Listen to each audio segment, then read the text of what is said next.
Hey, welcome back to another episode of the podcast. This time I'm talking with Gemma's friend, Chloe. Who's Chloe, Gem?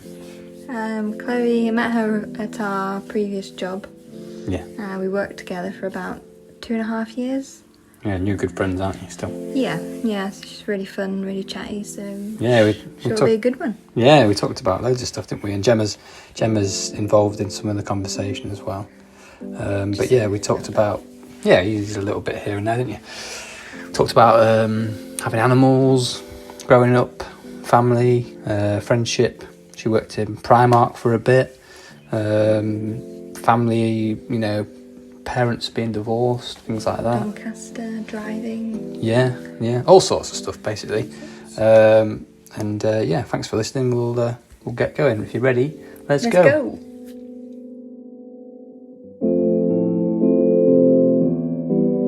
I don't really have like an intro or anything. I like not having an intro. You tend to just fade them in, don't you? I think you because I've listened to a few. You do like it. Oh, this is how I know this person, or this is what we talked about. And I was listening to one in the car, which was I can't remember her name, but the graphic designer. Oh, Emma. That used to live next door to. Yeah. Yeah. I'll probably end up like moving it around, and then you'll be like, Chloe, just bring it back. So I'll just start with, what was it like growing up in Doncaster? Eventful. Yeah. Donny's changed a lot over the last few years, I'd say, because obviously I moved away for a bit, and then when I came back, it's a very different place.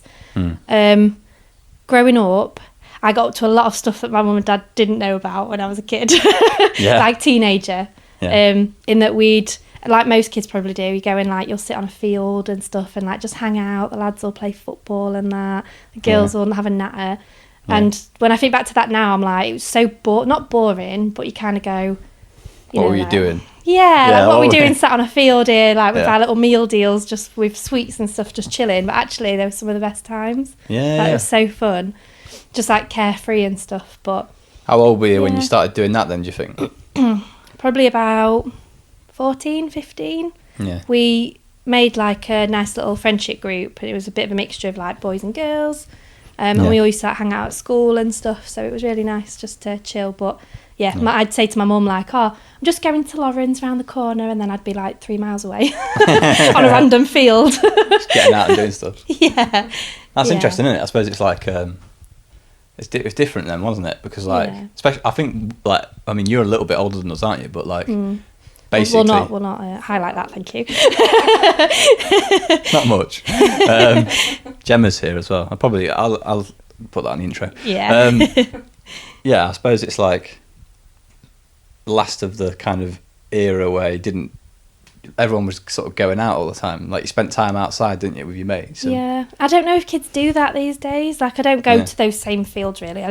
They're not near my house or anything, so I don't really, like, see kids doing that. You see some kids, don't you? But it's not many, is it? No, I think it's coming back slightly. You see a lot of kids on bikes and stuff, and they'll wander around, and you see them like riding around and stuff. But it used to annoy me when we'd get like, not necessarily all the older generation, but you know where we were there was a lot of like bungalows and stuff, or there was like a corner shop and things, and people would walk past, and you'd get looks, or if something happened in the area, we'd then get a policeman come over and be like, did you hear about anything that happened the other day? And we're like, you're automatically seen as being involved because you're a group of kids sat on a field. It used to wind me up, because I'm like, we're not harming anybody, we've not done anything. We're just sat here. So you're like properly, you guys used to hang out like properly in the town and stuff, or were you sort of near? It was more like residential areas. So it'd be there's in Doncaster, there's a field which is right next to the A1. There's a A1 field. And that's where we used to go. You'd get like dog walkers that go around there and stuff, and it was nice. Like mainly on a weekend, you wouldn't really be bothered, but it'd be after school types where you'd get people walking around and don't you put that football near my house? It's like, your house is miles away. We know you come out often. But it was not always everybody. But I think there's this thing of you automatically see like teenagers wandering around and think they're up to no good. And not all the time they're not. There's just not much to do. Like, we used to go to cinema and stuff like that, but there's only so many times you can go to cinema, and then it's money as well. Yeah. Kids don't have a lot of money, do they? No, you've got nothing, have you, when you're a kid? I can't even remember, like, having any money for a long time. Like just sort of, like you say, just do stuff that was free. Like you go out around each other's houses and get a drink, go and for then tea and then go back out on your bike or go for a walk or something. Mum's been like, you're either in or you're out. You're not doing both. Stop coming in and out. Yeah. But it's interesting. I don't know. There used to be I don't know if it's still open, but the nearer to my house, well, my mum and dad's old house, there used to be like a youth club type thing, and I only went a couple of times, and you paid like 20p or something, and it was just like a safe place for kids to go, and you could log onto the computers, and you could like go on Google or play games. There was like an Xbox and stuff, and like I say, I only went a couple of times, but it was always empty. Yeah. And I'm like, there should be more stuff like that, but things that's because nobody knew about it. Yeah. So for those kids that have maybe not got really anywhere to go, or they can't keep coming in and out of their house, there's not really anything. It's weird though, isn't it? Because I remember that kind of stuff at school. Like, I used to go to one in the school in Sturton here, and it was like I never wanted to be there really. Yeah. Like everyone, you wanted to just be at home, either like in your room or whatever, or like out with your mates in your own village. Mm-hmm. And like, it's weird. I've been thinking about it a lot recently. Like we used to just, I suppose it was like the fact that there was like you were with teachers all day and stuff. Yeah. You just didn't want to be around more people, like more adults trying to tell you what to do. Like I hated school. Did you? Really hated school. I think for different reasons, like certain lessons I didn't mind because the tutors would be all right and you enjoy the subject and stuff. But if there's something I don't enjoy, we'll take maths for instance. I hate maths, and I didn't necessarily like the teachers that did maths, and I just hated it. You'd dread it all day, and then you'd just be sat there not listening. Like, I don't want to be here. I want to be in English, or I want to be in art or something. Yeah. But then when you was in those lessons, like those teachers understood that, and they were usually it's more the creative teachers. I don't know if you guys found that, but it's always More the creative ones that are more fun and will make it more fun. And if it's not, they'll recognise that and kind of go, do what you can. And it's that human side that you see to them a bit more, rather than just do your lesson, do that.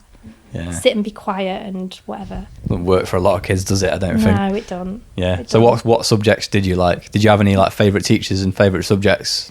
Apart from, obviously, you say you didn't enjoy it on the whole, but one tutor that really stood out for me in secondary school was my ICT teacher, Miss Baxter, and she was an angel. I was like, I don't know what you call it, like teacher's pet. So that's why I loved it really. But we used to go into sessions and we'd always do a word search first off, just to get the brain going and stuff. And I love a good word search, a bit of a geek like that. Still do. But she would say like who could ever like finish first and stuff. And the first lesson I finished first, and I think that stood out to her. And after that, obviously, I'm more, not that ICT was really something that I enjoyed or whatever, but I was all right at it. Like the stuff, I can't even remember what type of work we did on it, but me neither actually. ICT was weird, wasn't it? A bit of a foggy one. What was it like? It's just like we did like presentations. It was basically just making like PowerPoints and things, and I don't even think we ever like showed them. We just made them. And like learning probably a lot on Microsoft and stuff, like learning a bit about Excel and things like that. I think, I don't know. Yeah, it's just like how to use things, isn't it? Yeah, I forgot that like ICT was a subject at school. Like, it's just one of those that you like. It was Mr. Mulligan, wasn't it? Yeah, it's one that goes over your head a little bit and you don't. Yeah. Take much from This doesn't really work, does it? It's fine. I'll keep No, just like that's a bit weird actually. But yeah, that was I probably... don't know, it's weird, wasn't it? But yeah, I know what you mean. I was like that with the sort of more creative like subjects and stuff. Like teachers were just better, weren't they? Like it's kind of, I don't know. I think the lessons that stood out for me are the ones where the teachers were nice. Yeah. So like there was ICT. I enjoyed media. Miss Hale was my media teacher then, and she was a lot younger than a lot of the other teachers. I think she actually went on to teach at the school that Zayn Malik went to. Who's that? Primary school, from One Direction. Oh yeah, Zayn. Yeah. Come on, Andy. Sort your son out. I think that was a rumour that went round at school, and she left after we'd gone. So obviously, I don't know. But I remember having to stay one night to do extra for something, and she brought us all pizza. So we got Domino's delivered to school, and that to me was like, wow, that's so cool. Yeah. And she was just really nice. Like if you were having a bad day for some reason, she would like pull you aside and be like, what's going on, are you okay, and would check on and would actually care. Whereas a lot of teachers would just be like, oh, you're all right, put a paper towel on it, you'll be fine. You know, sort yourself out. Yeah, I suppose it just shows your character, really, doesn't it? Because like people who are academic, like I think they're less interested in like people, aren't they? Really? Yeah, they're not very like people person. And I know that's like stereotyping a little bit, but it is. It's true like though. Generally, I think some people are just like good at like getting their heads in their books and that, but it's just like I was the same. I was never like. Just wasn't interested. No. Really like daydreaming all the time and stuff like that. And even now, my concentration levels are just, if I'm not interested, I'm somewhere else. I'm in another world. Yeah. But I was really shy and quiet at school as well. I know it's hard to believe. And I think it was those, I would never, even if I had an opinion on something or we were discussing something, I would never put my hand up, whether it was for help, whether it was to join in the conversation. And it was those tutors that would just like, it was a smaller group and they would involve you that I enjoyed a lot more. Yeah, definitely. Yeah. Come sit here, Jen. Like, come and shuffle over. I'm right next to you. Yeah. Like lean towards me instead of away. That's all right. That's all right. Yeah, just sit exactly like that. Talk now like that. That's fine. Okay. You'll listen to this back and be like, oh damn, I can't hear anything now. It'll be all right. It'll be all right. What was I going to ask you about? You live on your own now, don't you, at the moment? I do. What's it like living on your own? How do you find that? At first, when I first moved back, it was amazing. I had my own space and I'd never really had that. So obviously I lived at home, then I went to uni and you're surrounded by people 24/7 and that can be really hard because you just want a nice clean house and you want your own space and you don't really have that. And then obviously I moved in with my then partner and again, you're sharing your own space. So to move in on my own was really, it was nice. It was like, oh my God, this is the first time ever I've lived on my own.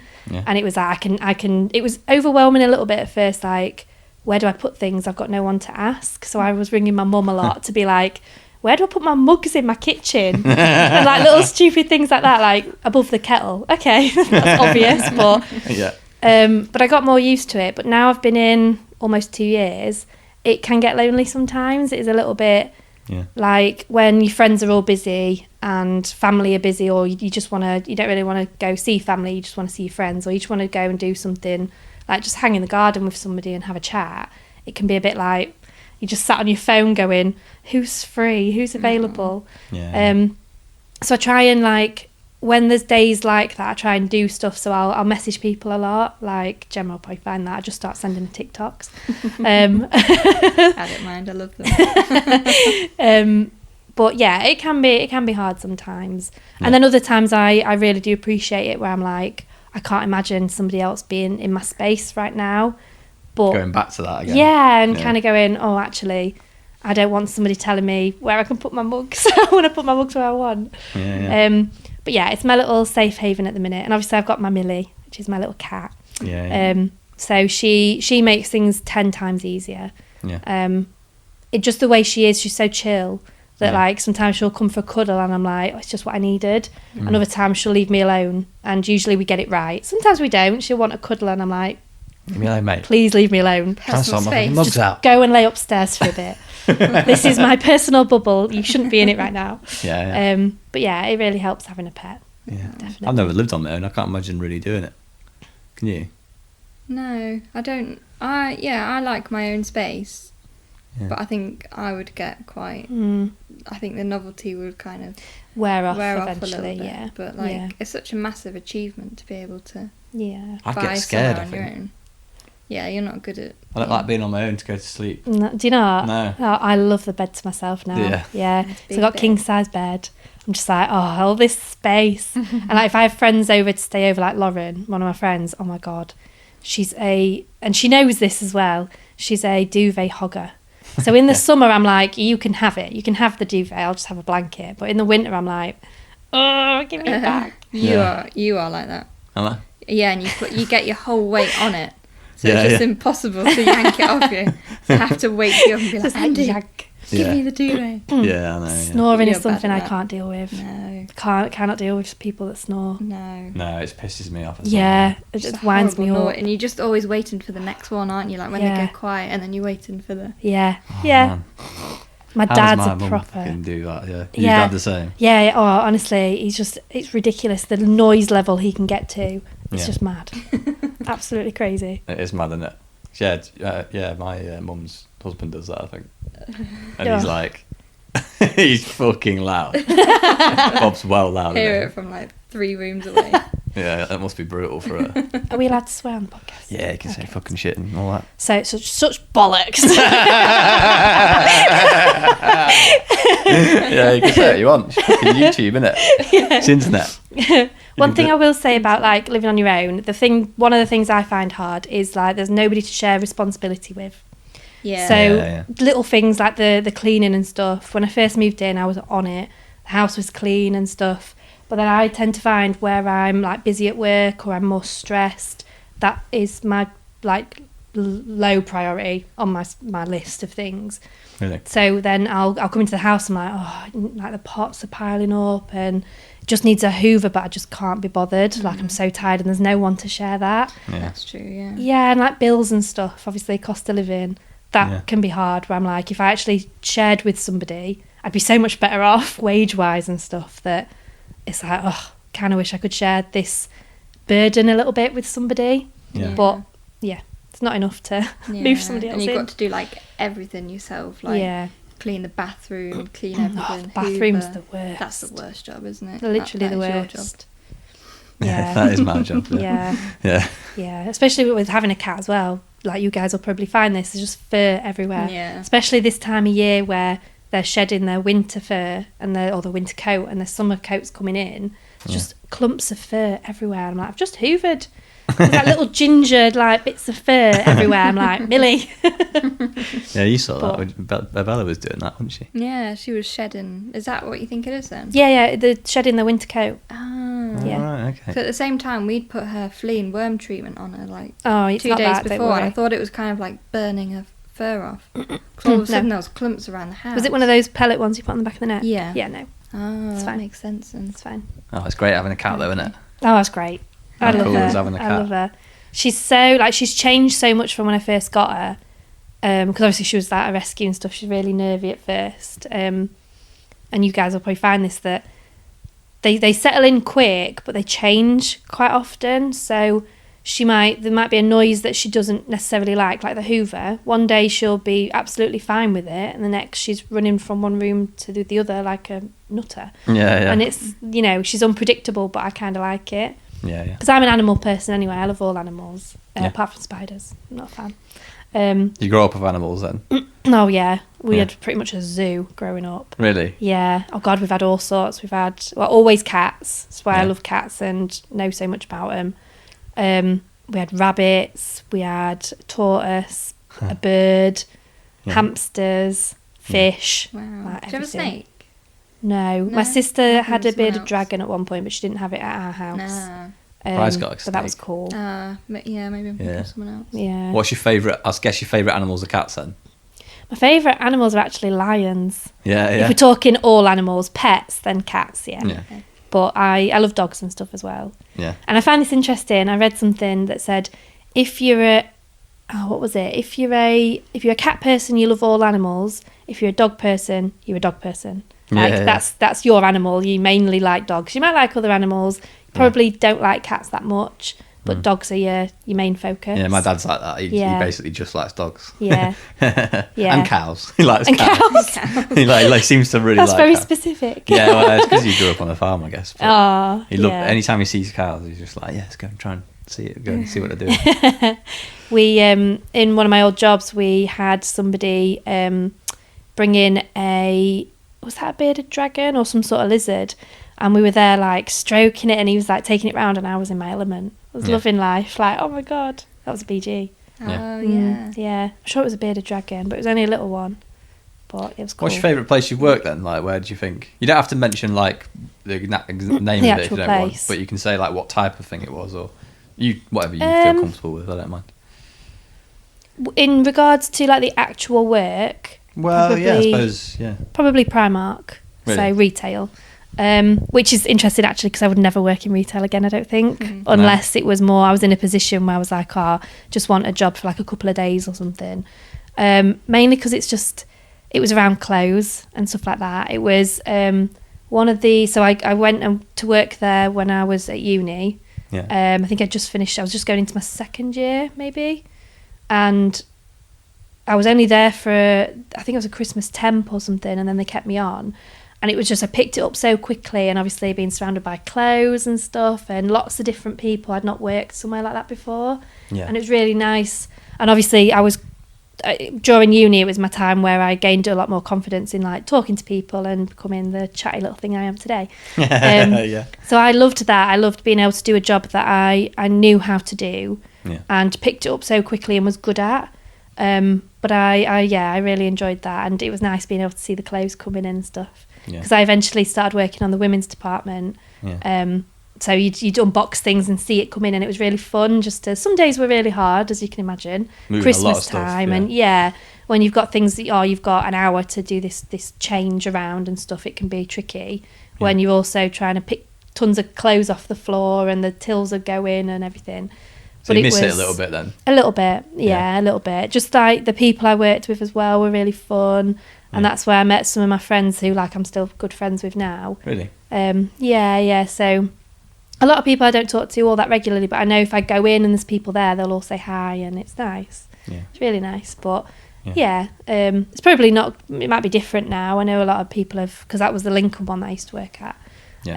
I know it's probably, but we used to get a lot of uni students coming in and out, so then the weekend staff were always constantly changing to the weekday. Yeah. But yeah, just, I don't know, it was just nice. It was, So always like new, is there like constantly new stuff coming through, like new styles and stuff? all the time, every Yeah. day. Every day you get new stuff, and then most of the time it wouldn't be on the shelves or whatever on the hangers long enough to. I mean, even the one in Lincoln's massive, isn't it? Yeah, it's big. Yeah, it's a big shop, isn't it? Really big. It's been there a long time as well, hasn't it?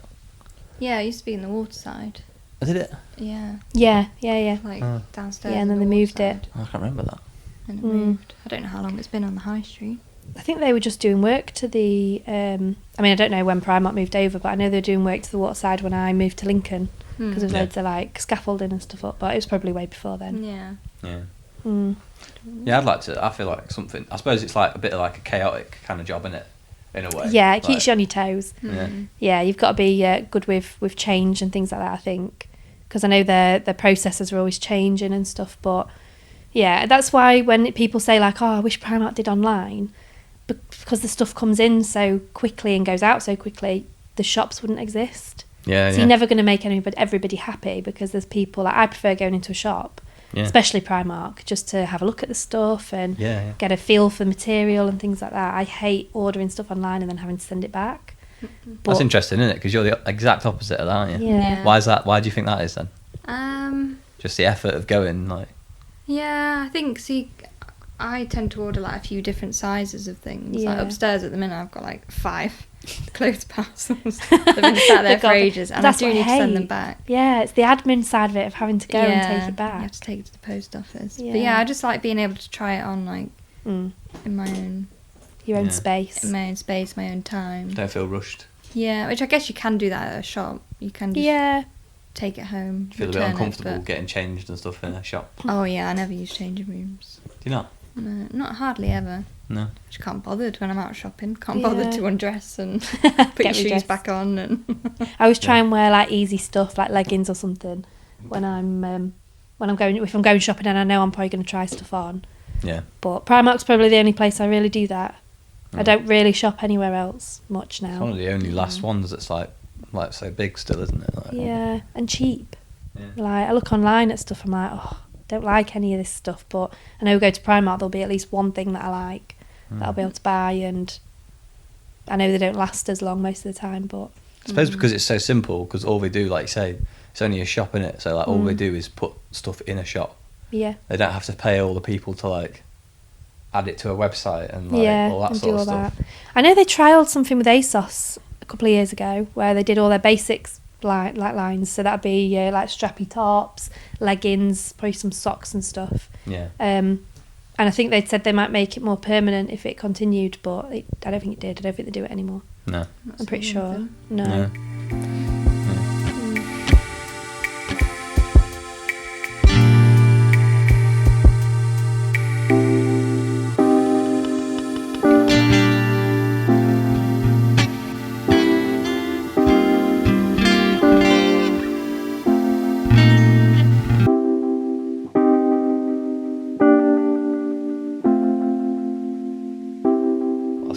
that. Sorry, I'm bad at like reading the questions and then. Like, I go off on a tangent about different stuff. You still into your motorcyclists? Absolutely. I let Andy last night. I was like, that's probably not relevant anymore. Like that was a few months ago. It's not as much. I've noticed when things come up on my TikTok, I know that I am really into it, and the motorcyclist stuff has gone a little bit. But if you start searching it, it comes back. And I keep searching it every now and again, like, motorcyclists, please come back on my TikTok page. No, obviously on a weekend when it's nice weather in the summer, it's motorcycle like season, I guess. Yeah. And there was a bike behind me, and I moved over, and he went past and said thanks, and I was like, yes. I think they're just cool. Like. They're just so cool. I don't know what it is, and they're usually like, again, this is probably a bit of a stereotype, but a good one. In that, like, videos I've seen and like people I've spoken to, they're usually really nice people. Yeah, and I'm just are, like, if you were to have like a car crash and a motorcyclist were going past, most of the times they'd stop. And I like that. I like that there's like this little culture. It's like a little group, and I'm like, I kind of want to be a part of it. Let me in. Get yourself a bike, yeah. Yeah. It's a bit of a like tricky thing to get into though because of the license and everything, but I think it would. I don't know if I'd be able to ride a bike on my own, but I would absolutely get on the back of one. Yeah, which they call a backpack. A backpack. Yeah, a little backpack. I didn't even know that. Did you not? I also learnt the sign for police ahead. Yeah. Tap the head. Police Tap the helmet, go like that. Really? That means police. I don't know if that's an American thing. Yeah. It probably is, but yeah, no, that's a sign of cops. Cops might be coming. You got to watch out when you're on a bike, haven't you? Because you're going fast and stuff. Yeah. It's cool. It is decent. I mean, obviously, it's quite dangerous at the same time, but it's just learning about it a bit, and like watching videos made me very aware. Not that I wasn't aware before, but like, you know, you see these things on people's cars that say like think bike and stuff like that, but most of the time you're going from A to B, you're thinking about your journey, where you're going, or you're thinking about like your day ahead or the day you've just had, or music that's playing. Yeah. I mean, 9 times out of 10 I'm there singing in my car when I'm driving, but now I'll be a bit more like when I'm driving to work, I'll be a bit more conscious of just leave a little gap. Yeah. And I never understand people that will purposely move out so that like they can't go past. Like it's legal to filter. So do you think the thing where they say like that you don't see him that easily because he's not looking for him? Yeah. Do you think that's definitely a thing? Like, absolutely. Yeah, because I don't know, you see, because I'm always, every time I see a bike, I'm interested. Yeah, you're so like looking at the actual bike. I'm like, what bike's that? Oh yeah, might have one of our bits on it. But it's just like, yeah, I can't, like people say, oh yeah, I never really think to see it, so I don't see it. And then people pull out in front of them and stuff. And, 100%. I think it's just, it's not in your brain, you're thinking about life and you're doing other stuff. And like when I'm driving, sometimes I go in my own little world. Like I often say to Gemma when I drive here, because I'm so used to driving to Lincoln. Yeah. I'm driving, and then before I know it, I'm here, and I'm like, where has that whole drive gone? Like I've just been in my head. And then I kind of go, oh God, what if there'd been a motorbike behind me and he thought I was mean because I wasn't moving over for him? It's weird, isn't it? Yeah. It's a bit freaky that. I do that all the time. Yeah, it's scary. I'm really bad with it, especially around here, because obviously, especially with like a normal route that like you do all the time. It's just like, that's how they say you're more likely to crash on a route you do all the time because you're so used to doing it, you're not as aware of your surroundings and you're just on autopilot a bit. Something might just be a little bit different that day. Yeah, and you're not looking out for it. Yeah. Well, it's like that road, isn't it? That road that we come left out of when we come home, and there's never anyone coming from the right hand side. Yeah, the other day you just went and there was a car that day. Well, I almost did. Yeah. Yeah. Slam the brakes on. Yeah. It's a bit weird, isn't it? Yeah, and like autonomous cars, that's what we need. I think like roundabouts are always a bit of a tricky one as well, because if you're not from a certain area, you might know like near me there's 2 big roundabouts, and I know that if you go in the left hand lane if you're going to my house, but people go in the right hand lane to go to my house or that way, and I'm very conscious of that now. But before, when I first moved there, I'm only conscious of it because I had a near miss and that someone pulled straight in front of me, and I was like, what are you doing? But obviously wasn't maybe from the area, or could have been visiting somebody and didn't really know where they were, what they were doing. So now I'm a lot more aware of that. But again, it's your area, isn't it? If you're driving somewhere new, and again, if it's got a big roundabout with lots of lanes and you're like, I don't know which one I'm going on, there'll be the locals that will watch out for those people that don't know. But you're like, especially in busy areas, yeah, definitely. What was I going to ask you then? Fucking hell. Fucking Chop a hell. lot of these out, to be fair. I was Talk going to about say your from school that you experience. talk about the driving. Go on. The, You asked the question. well, the roundabout was where you had your accident last year. Yeah, in And then your Gainsborough. kind of driving journey. Oh, God. It's been a journey. So I never, ever wanted to learn to drive. But I also never, ever wanted to go to uni. So, interested. But, yeah, no, it wasn't ever on my radar. My friends started learning and I was just like, it doesn't interest me. I think mainly because I'd grown up in a house where we didn't have a car. So neither my mum or my dad drove. Yeah. And it was more like wider family did. But it was like we got by without it. So we'd get the bus. Or I usually, when I got older, I walked everywhere. Yeah. So I had a couple of jobs before I went to uni when I was a teenager and would walk an hour to one of them if it was nice weather and back again. And that to me was just convenient. You know, I'd rather have that nice walk and get a bit of exercise than be thinking, oh, I wish I had a car. Yeah. And then I came to uni, went to Lincoln and stuff.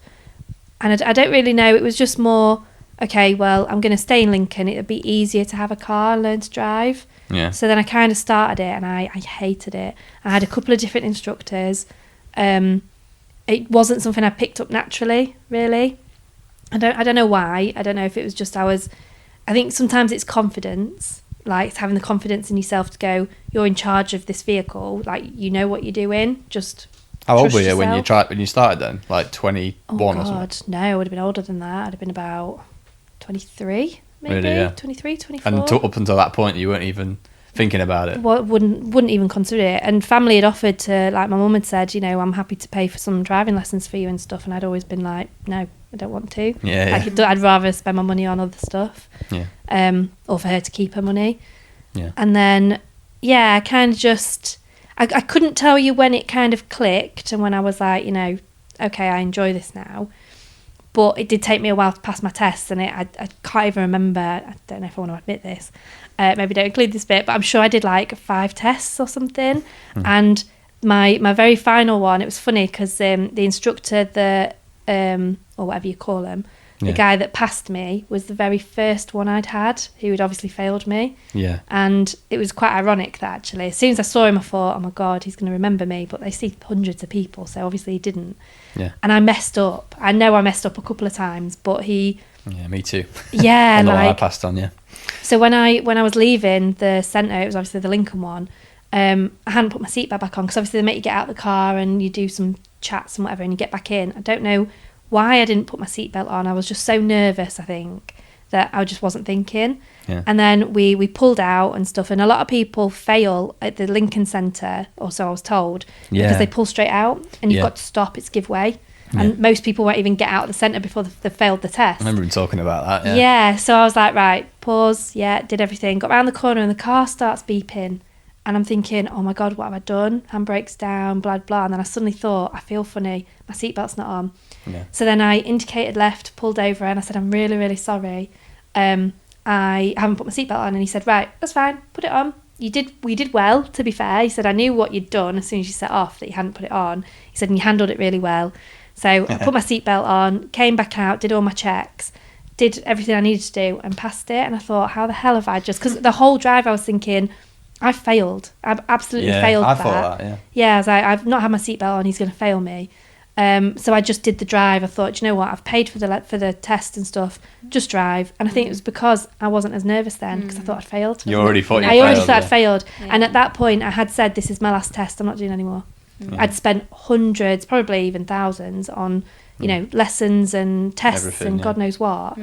And I was just I cried. As soon as he told me I passed, I cried. But then I didn't get back in a car for ages. I bought a car, made it, I was, you know, absolutely on it. I am buying a car and I'm going to drive. And I never did. Why not? And it's just scary. You're scared of driving. Just terrified of it. It's amazing that you got through it if you managed. I don't even know how. Because at the time I was like with my partner then, and he used to drive all the time, and it just became convenient. I'd be like, no, you can drive. And we lived in an area that was really bad for parking. It was like down the high street, Foster Street. Yeah. And it was terrible. There was no space. There was never any car parking spaces. And it was just the anxiety of, oh my God, people looking at me, and I'm going to have to try and park. And what happens if I have to then reverse to let someone out? Do a parallel park. Oh, horrible. I hate Absolutely that, horrible. Yeah.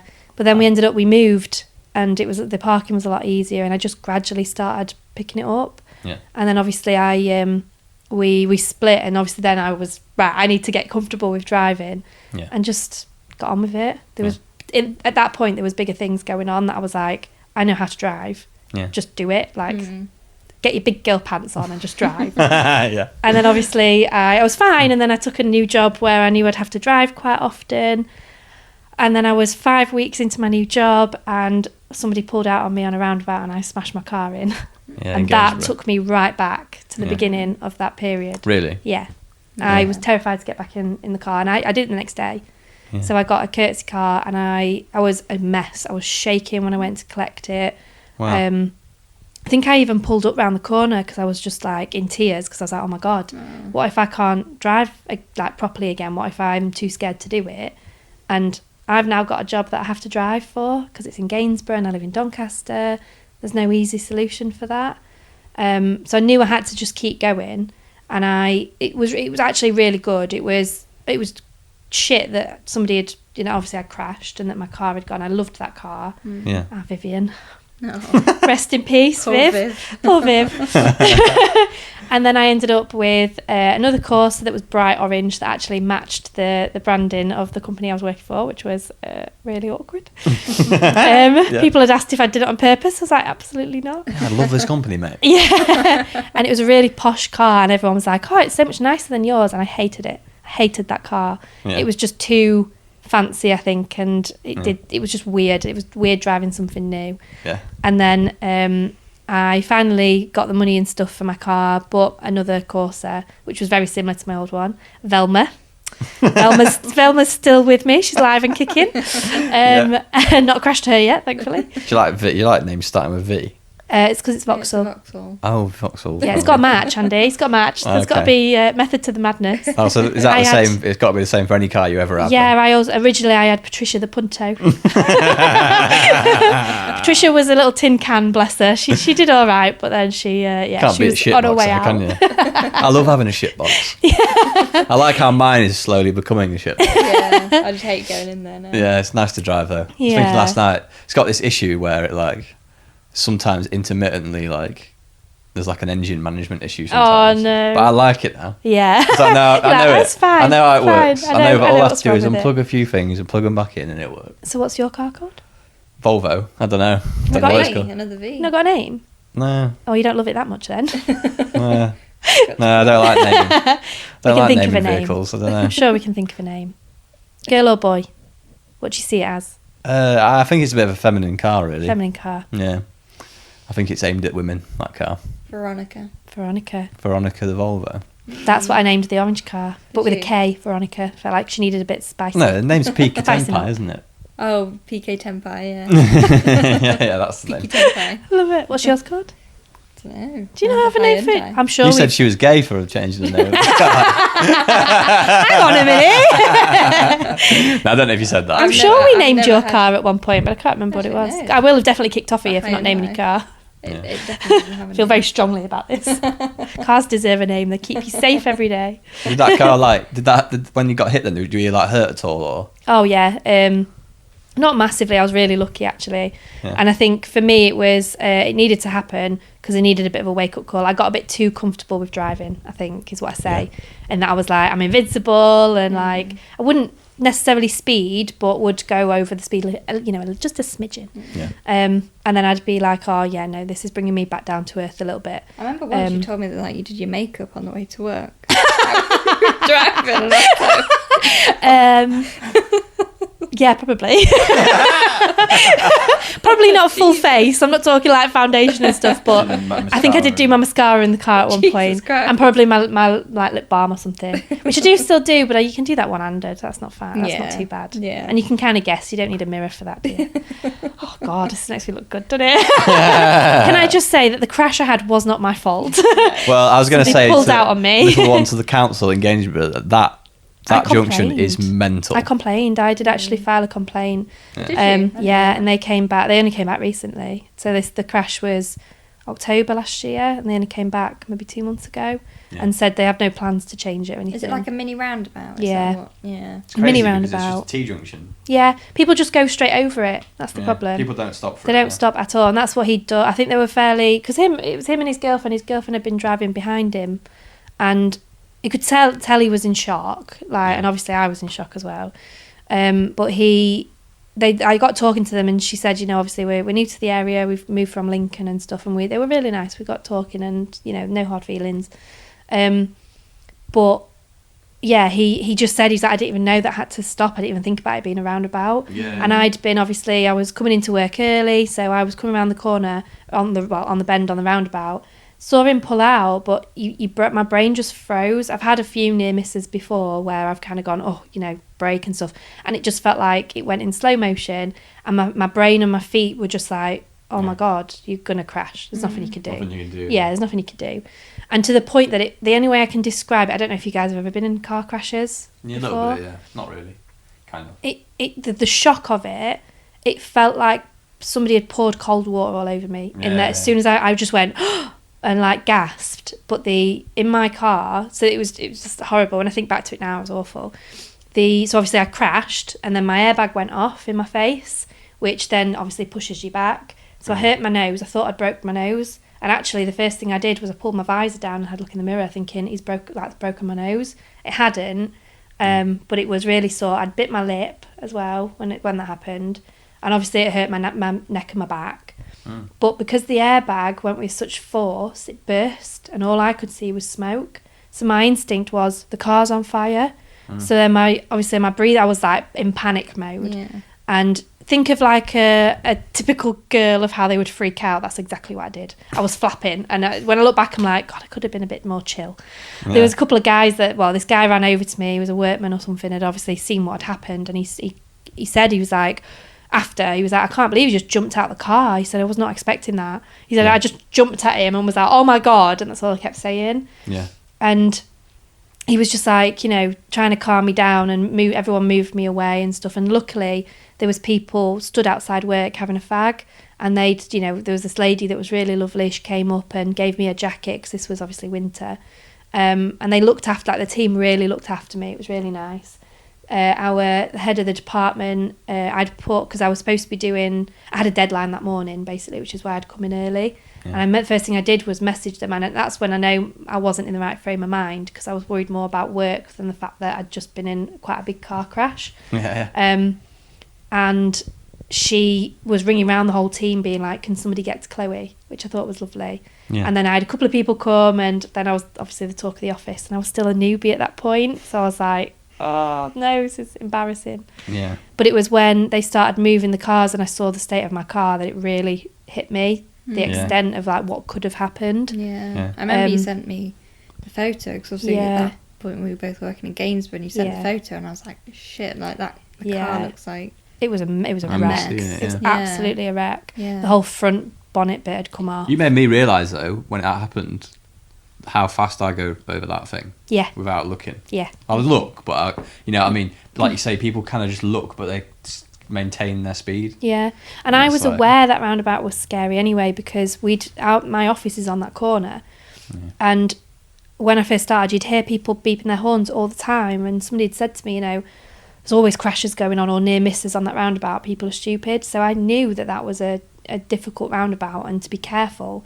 Yeah. And I wasn't going fast or anything, but it was just the shock of, clearly I'm coming around the roundabout. I'd indicated and everything, and he just didn't realise and didn't see me. I think back now, and you can't think like this in the sense of, if I'd done that, this might not have happened, because it's done now. There's nothing you can do. But I do think if my brain had worked a little bit quicker and my feet had kind of connected with each other and gone brake, it would have just been a scrape. I could have eliminated that whole crash. Yeah. But you can't think like that. It's done. It's done, and Vivian is no longer with us. But never mind. Yeah. But yeah, I did get back into driving after that eventually. I didn't really have a choice, like I say, and you do get used to it. It's just learning to do it again, and it has made me a lot more wary of roundabouts in particular. But yeah, it's nice. Got my nice new car now. She's a bit fancier than the other one, so that's good. I'm surprised I've never had a proper accident, because I'm just overconfident, I think. Do you think I am? Yeah. Overconfident. I often say I think I've got a guardian angel looking after me, though. Yeah. Because there's so many times where I could have been like that, could have been seriously injured, or stuff like where I've done like stupid stuff that something more serious could have happened to me and it hasn't. I hate that feeling. Yeah.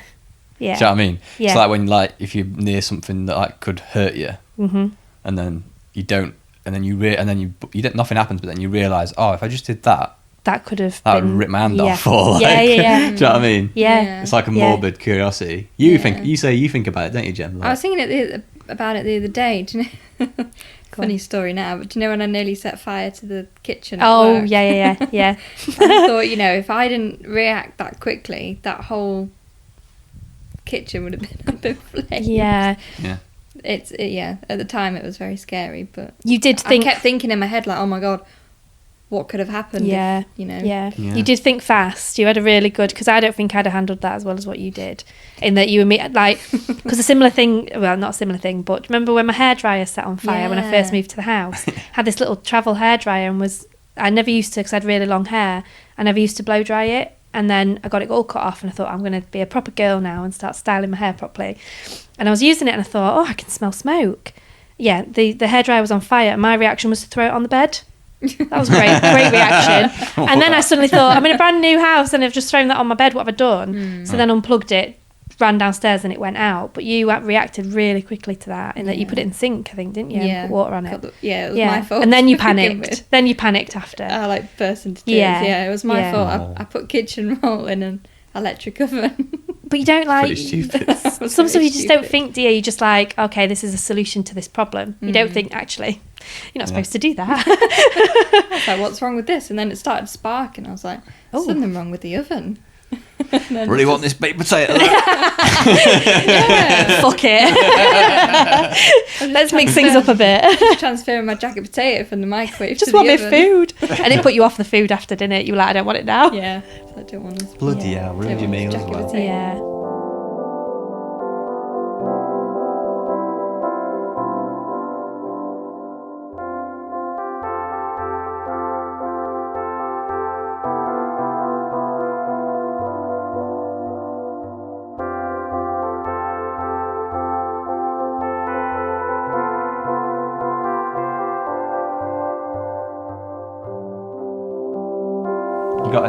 You got any role models, Chloe?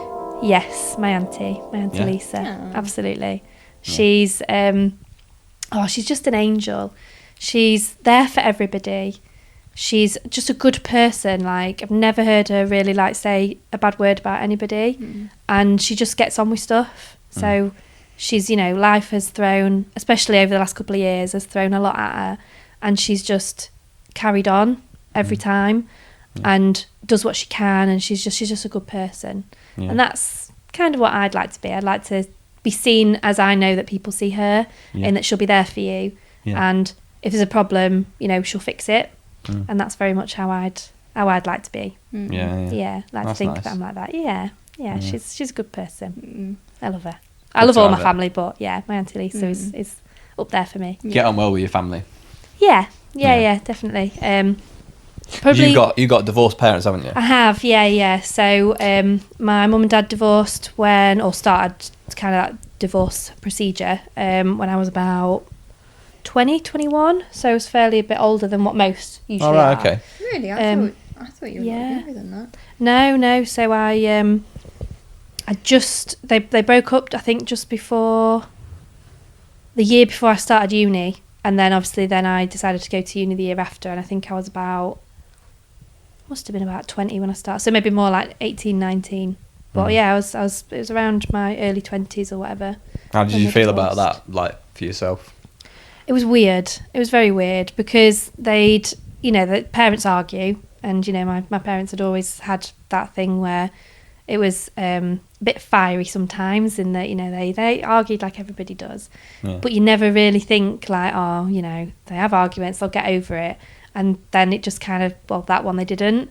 And then I was obviously finding myself a little bit. It was that time where things are changing, and I was finishing college, I kind of went from, I did every kind of education I could do because I didn't know what I wanted to do really. So I'd gone from school to sixth form to college, and then I was like, never wanted to go to uni, and I thought, actually, this might be a good solution to kind of get away from the house a bit, which sounds awful now, but it was my escape a little bit in the, you know, I need to grow up, and I'm not going to be able to do that in this environment because we were still living together. Too comfortable sort of thing. Yeah. So then I went off and kind of probably didn't have as good of a relationship with my family at that point because I took myself away. Yeah. And kind of thought, you know, I don't want to be in the middle of this. I'll leave them to it and they can crack on and whatever.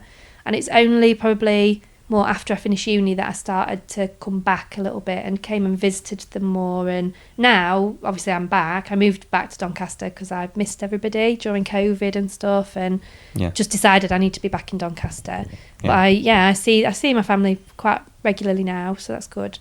Yeah. But yeah, no, my mum and dad are.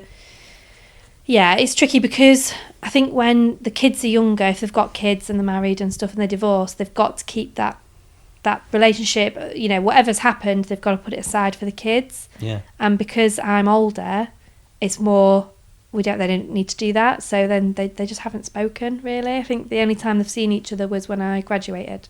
Yeah. And I invited, obviously, both my mum and dad. And they said hello and that was it. So they are just doing their own thing now? Very much so, yeah. Okay.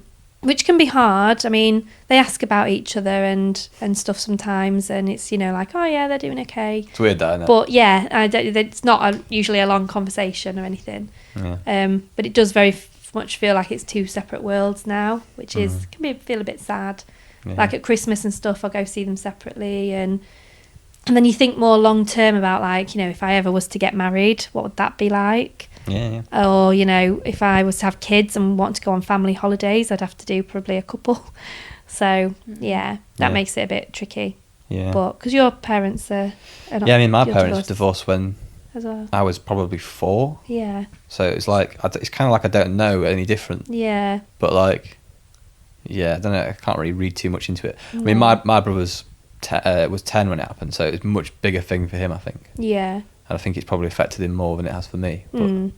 I think like I say, I can't really speak in regards to being a younger kid and it happening, because that didn't happen to me. But it did happen to my brother and my sister. I don't know how old they were, because my mum's been married before she met my dad as well. Yeah. And I know it probably they're more used to it. So obviously when it happened with my mum and dad, they were more like, oh, okay. You know, like it's sad, but it happens. Yeah. Whereas for me, I didn't really know. I think most people expected me to react to be like, oh, my world's falling apart. But actually, that reaction didn't kind of happen until I was a lot older. Yeah. In that it kind of, then I started thinking more about, you know, like getting married and having kids and stuff, and kind of went, wow, this actually has a massive impact on me. Yeah. But I don't want that to affect them. So I've never really spoken to either of them about that. And like my mum's, you know, engaged to a new guy now. My dad's remarried. Really? Yeah. And my vision or my view on it has always been, as long as they're happy now, that's all that matters. Yeah. My reaction to it doesn't matter. And, you know, all I want for them is the best. And if that's, you know, clearly that's the best for them, because you know, they're both happy now, which is nice. And I think there was a time where they were happy together. Yeah. But for me, the only change I would make is that they get back to that point that they can be civil and not keep in touch necessarily. Yeah. But that I know that, say, if they needed to come together for something to do with me, I know that they would be able to do that, and it would be fine. Yeah, I was just making me think that, like, about mine, because I think there was obviously a long period of time where they didn't like each other, my parents, and now they're still like. It's not the same as, like, obviously they've got a lot of history, but they are very civil, and like, do you know what I mean? Like, we all went to that meal the other night, and we were all in the same car, and it felt kind of weird. Yeah, that's but it was nice, like, but it was, you know, it's fine. They get on all right. Like, I think my mum finds him quite annoying, but it's just. I think they both do probably. Yeah, they're not going to be the best of mates, and that's fine as long as they can be civil. I think that's nice, isn't it? Yeah. Maybe I'll get your parents to speak to my parents, give them some tips. Yeah, it's like a thing that, like you say, it comes with time, doesn't it? I think you've got to like sort of realise that everything's. I think one day they'll just look back and think, oh yeah, we've all moved on quite a lot. Yeah, it must be hard. And obviously I've not experienced that myself. I've not been married and then divorced or anything, but it must be tricky to have built this life with somebody and to the point that you're connected forever and that you've got kids. Yeah. And then to kind of go, actually, we're going down separate paths. We're not quite right for each other, but how do we continue this? Yeah. And for them, it probably was easier that I was older because then they don't have to have anything to do with each other. But for me, I don't think either of them probably realised the impact that it has had or could have later down the line. Yeah. But yeah, it's a weird tricky. one, isn't it? Yeah, it's difficult. It's funny how like they have to separate, and like the normal thing to do is to like completely ignore each other. But it's weird because obviously, like you say, they once were like really happy together and all that sort of stuff, and it's like it's strange that they. Hopefully, we end up being like friendly at least. Yeah.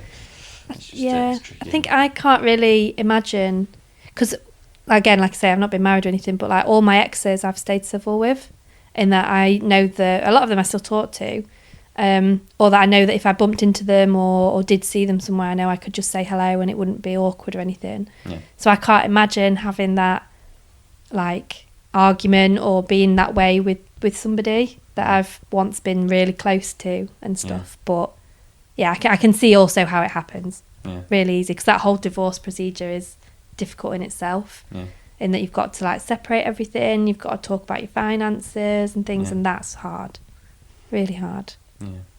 But definitely. What how important is money to you? Oh, that's an interesting one. I want to be rich. I want to have a yacht. And in regards to like work, I'd much rather be happy at work and have less money. But this day and age, a lot of the time you have to have a lot of money because, like I said, living on your own and things like that takes its toll. And it's difficult sometimes, I think, when I see people that are like going on a couple of holidays a year and I'm like, oh, I want that, like I want loads of money, but it's not worth it for your mental health to be like in a job or anything that is affecting you to the point that it's like you can have all the money in the world and it's not worth it because you're not happy. And money doesn't, I don't believe in the saying money doesn't buy happiness. Not 100%. I think it can buy happiness in the sense that your bills are paid, you don't have to worry about it. You can go on those holidays and experience life. And that if you don't have that money and you're in debt, well, you're unhappy a lot of the time because you're worried and scared about it. There was another saying, and I can't remember what it is now, but it's more that money doesn't just buy happiness. You know what I mean? Like, it doesn't solve all your problems. It's not the one ticket. No, it's not the one goal you should have in life. But it helps. Money absolutely helps. It's a tool, isn't it? Yeah. That's the way I like to describe it. It's like it allows you to do things. Yeah, it does. And it's like, it's a funny one. And that's only gonna get worse, I think, or more extreme, however you look at it. In that the cost of things are always going up. And people feel, especially that, I've said to friends before, in the, everybody thinks they have to have bought a house by a certain age and you have to show off that you've been on all these holidays and you've travelled the world before you have kids and things like that. But actually, there's no one size fits all perspective in that, I'm 28, I own, whatever, a certain percentage of my house because I do shared ownership. And there's friends of mine that are married with kids and we're in totally separate places in our lives, but that doesn't matter because why would I want to be in the same journey that they're on? Because that's not necessarily my journey, and that's okay. It is completely fine, because you don't have to have all this money. You've got everything you need to be able to do it your own way. Nowadays, everyone's got, like, the world we live in now. Even though it is quite hard and things, at the same time, like, we've got so many privileges. And like, we live so much longer than we ever have done. Yep. And like, yeah, you can just sort of do things your own way. I mean, you tend to, Gemma, you tend to sort of like, I feel like you think about what other people are doing more than I do, don't you? And it always frustrates me when you say stuff like that. It's like, it's like, oh, you know, but, you know, do it. It's hard not to, like, compare yourself to other people, and, like, you know, when you know, people, like you say, share so much about their lives, we immediately think we know everything about their lives and think, oh, I want that. But, you know, you got to take a step back and think, you know, the grass isn't always greener. But yeah, you know, social media, Instagram these days, it's hard not to. Yeah, it's the old gratitude thing, isn't it? Yeah. Being grateful for what you've got and all that, and it's like, it's hard to do sometimes. And I do fall into that rabbit hole sometimes of, I'll be searching Instagram and you see people that are on all these holidays, they're going to gigs all the time, they're having all these experiences, and I'm sat at home with my cat going, oh, I really wish I could do that. But actually, are those people happy? Because they're showing you something on Instagram, they're showing you a nice picture and, you know, they're in the sunshine, but is that all they've done through that time? It's just take those pictures just to show off. And but they've done a lot of sitting at home with their pants. Absolutely. At home in the pants watching with Love their cat. That was me yesterday. Sat with the cat watching Love Island. Nice though, isn't it? It's nice to do that. Yeah, and everybody needs days like that, but those influencers or people on Instagram, they don't show that a lot of the time. No, they don't, And that's the bit you don't see. And it's kind of like, you've got to remember that's not their whole life. It's weird. It's such a weird. Yeah. The internet is really weird, isn't it? Like, it is. When you completely. think about like what, like you say, it's all about portraying yourself in like a really good light and showing the best bits, and it's like, I like people who don't do that. Yeah. Do you know what I mean? Like, there's one guy I follow who makes YouTube videos, and he'll just like post stuff that he's failed at. Like he'll do something and he'll try and work it out himself and fail at it, and he'll be like, oh yeah, well that's just how it is. Move on to the next thing. Yeah. And I think it's a really good lesson to like you've got in your bio on Instagram is like everything's either a win or a lesson. It's a good motto, and I think if anyone can like stick to that, it's really good for you mentally, make you happier as well, because you're trying to do stuff and failing at stuff. And I am a big believer in that you can change your own frame of mind quite easily with like that quote. I think it's the way that you look at things, and I'm not saying like I'm not perfect, absolutely not. And it's very easy to fall into that thing of going, you know, our life's shit and everything's shit and I want to do this and can't do it and stuff. But it's about, you know, you have a bad day, and some days it's getting deep now, but some days are just about survival, and that's okay. You know, if you didn't clean your house today, who gives a shit? Like if all you did was go to work and came home, you've achieved something because you've done your job. Like you've earned money for the day. Like you've done something. And even if you don't do anything that day, well, you're protecting yourself, and again, that's okay. Sometimes you're just not able to do that. Like, you have to block the world out sometimes, and you have to have that. That's just self-care, in that, you know, things have gone shit, but there's always a silver lining. There's always a reason that something has happened, and you always getting something from it. Whether it's you're learning something or whatever it is, you're always getting something out of it. Yeah, that's great. Yeah, I don't think you should have any regrets with anything for that same reason, because you've always learned something from it, and it's made you a better person. Perspective, innit? Like, absolutely. I know exactly what you mean. I said that to Andrew. I don't know if you heard me say that in that one. Like, I think it is literally like, if you can just adjust your frame of mind towards stuff, then you can take more in your stride, can't you? Yeah. Like, I struggle with that quite a lot. I tend to like, and I bet a lot of people do. Like, absolutely. You tend to just look at it in a bad frame of mind, and you're just like, oh well, that's just because I'm shit. And it's just like, but it's easy. It's just so easy these days to fall into that thinking and that model of thinking. And like Gemma will know this, that I have fallen into that many a time, and I am a bit of a drama queen. And you know, when one bad thing happens, sometimes for me, it's the end of the world, and it's not. And it's about coming back out of it. And a lot of the time, you can't do it on your own. You have to have the people to help you. And it's why I'm so like, I try and be one of those people that if I see someone's not quite themselves, just ask them how they're doing. And if they say they're okay, then fair enough. But at least they know that you give a shit, and that you know, if they need to talk to you, then they can. And like I've got a few people at my work who, I don't see them very often now, but we all sometimes catch up on Teams and stuff, and I'll just pop them a message and say, like, how are you doing? And one guy actually, really opened up to me recently and was like, I'm having a bit of a hard time. And I was like, you wouldn't know. He's probably not told anybody else that because people are too close to him, if that makes sense. Like, you don't want to tell the person that sits next to him at work because then they might keep asking him, but he feels safe in that he can tell me. Bit more of a stranger. Because you're not directly involved in that situation or whatever he's going through. And I can offer advice and say, just keep going. As long as you get through the day, that's all you need to do. And, you can be that help for somebody. I am really passionate about mental health. Absolutely. It's one thing that I'm like, I think companies and everything should have a mental health first aider. Every company should. Do you have one? No, not really. I mean, people come to us. I mean, a lad recently had an issue with his partner and he came to me and Adam and we just sat with him for like an hour. Talking to him about it. But that's good management. And I liked it helping him, I think you're the same, like from everything you said so far. It's like, do you think you'll end up doing something like in a caring way at some point, or do you think maybe? Maybe. I feel like you sound like the kind of person who would enjoy it. I like to give advice and things like. I like to offer advice, and I'd like to think that any of my friends could come to me and with a problem and we figure it out together. That's always been my thing of, if we've got a problem, my friends are my family, and it's the family that you choose essentially to have around you.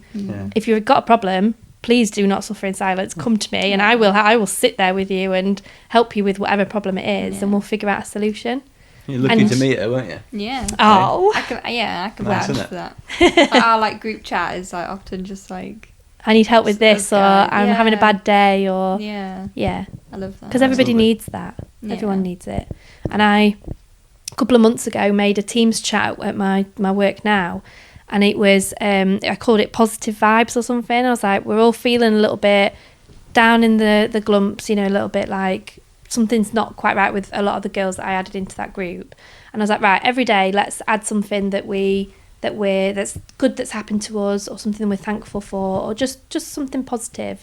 And that went going for ages. It was really nice to say, I've been for a walk on my lunch today, or whatever. And I picked that up from COVID, because me and my friendship group from back home, there's 4 of us, and that was something we started during COVID because I was in Lincoln. And the other 3 girls, one had just had a baby, so we felt quite isolated, and it was during a time we couldn't go and mix with each other, so I couldn't travel to come home or anything. So we would FaceTime a lot, but we said, I think it was Carly actually that said, let's do this thing where we tell each other one thing that we're happy that's happened today. There's something good that's happened. And it would be as simple as, I've got an iced coffee and I'm sat in the garden and it's a lovely day. But actually it gives you that boost, and it's sharing that. But just as positivity can vibe off each other, so can negativity. And that's where it's like, you've got to try and take yourself away from it. If there's a negative person, and we've known a few, I think, you've got to try and take yourself away from that and boost that positive side instead. Everyone's capable of both, aren't they? Yeah, absolutely. My dad can be quite negative, I think, sometimes. And he knows that, so he won't be bothered if he hears this, but it's like, it's mad, isn't it?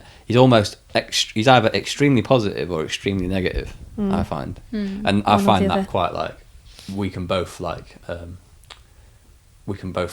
the word, like revel in it. Like if he's being really negative, I can be really negative with him, or if he's been really positive, we both can be as well. And it's like, it's a little bit dangerous sometimes. It's infective. Yeah. It really is. Anything like that. If you walk into a room and you're all bubbly and smiley, most people will kind of go like, oh, hi, okay, and they'll be smiling with you. And it's exactly the same with negativity. If you are someone that is like, this is shit, that's shit, you're going to make the people around you feel like that as well. And as much as I would love to help everybody that I come in contact with that is down in the, having a bad time or anything, as well as that, on the opposite side of it, you've always got to protect yourself. So if you feel like this person, I've tried to help this person, they're not helping themselves, I'm hitting a brick wall and it's making me feel shit, right, I've got to take myself away. You can only help someone so far. Yeah, and also it's like knowing how to help some people, isn't it? Yeah. It's like some people just don't react in the same Yeah. way to certain things, do they? Yeah, Like, and that's okay. And it's like, obviously, working in student accommodation, it's something that we used to tell the students quite often, is that you're not going to get on with everybody that you meet, and you're not going to vibe. I mean, that's life. You don't vibe with everybody. yeah. But it's about it's picking those people that you do vibe with, and making sure that you stick around, and that they stick around with you, and that you keep that bond going a bit. Which is why I'm glad we've stayed friends. Yeah, We've you done two well, get I on think, well, because it would have been with work friends. It's so easy to, when you both go your separate ways, to kind of let those friendships die a little bit, or just become like an acquaintance and just, you know, the odd message. But we talk all the time, don't we? Yeah. And we see each other fairly often, as often as we probably can. Yeah. I always think you should have been friends with someone like Chloe at school. Yeah. Because I feel like Found her earlier. Yeah, I'd have been a bad influence. I always say I corrupted Gemma. I just brought out the naughty side. It was always there. Oh. She just didn't show it. I can remember when you came for your interview. Same. And I feel like BG. we've as soon as I met you, I thought, oh, absolutely, I'm going to get on with this girl. Yeah. I wrote my little notes on Yeah. everyone because I was like showing people around. I was like meeting them at reception, taking them on a little tour, and then taking them to their interview. And I was asked to make notes on like what I thought on each person, so I could like contribute my little bit. And then I found my notes like a few months later when me and Chloe and Rebecca, who also worked with us, were really friendly, and I showed Chloe, and I think it said something like really nice, friendly, experience of being a student, so we'll be really good. And then I like circled Chloe's name as like the person that I wanted Well, for that job. little did she know what she was letting into her life. The chaos. It was good though. I think we had like, when did you came in October 2019, and then I left in June 22, so we had like 2.5 years Yeah.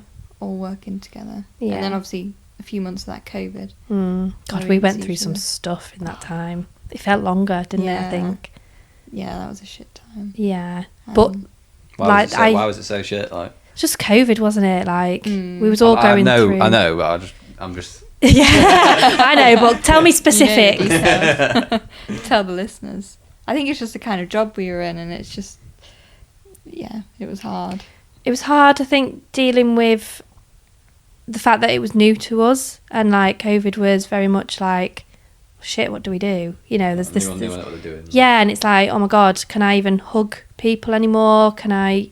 We've got to put these barriers up so you can't even like have proper face-to-face contact with people. We're all wearing masks and things like that. And I know obviously you struggled through that time as well with like the hygiene side of it, and like knowing what was right, knowing what was wrong, as well as having to, for me, it was dealing with students and having the students on site and having to deal with like the isolations. And there's always going to be problems with students. They're always going to go a bit wild. It's never smooth sailing. No. So add COVID or a pandemic into the mix, and oh my God, you know what Loads I mean? of students wanting to do their own version of it. And Yeah, like, trying yeah. to control them a bit. Literally. Yeah. And the problems that we faced were like, I never would have thought I'd have to deal with this kind of problem, but we got each other through it, I think. Yeah. In that we had days where the amount of times we've all cried in that We all office. joked that like it was me and you that were like the The criers of the waterworks. office.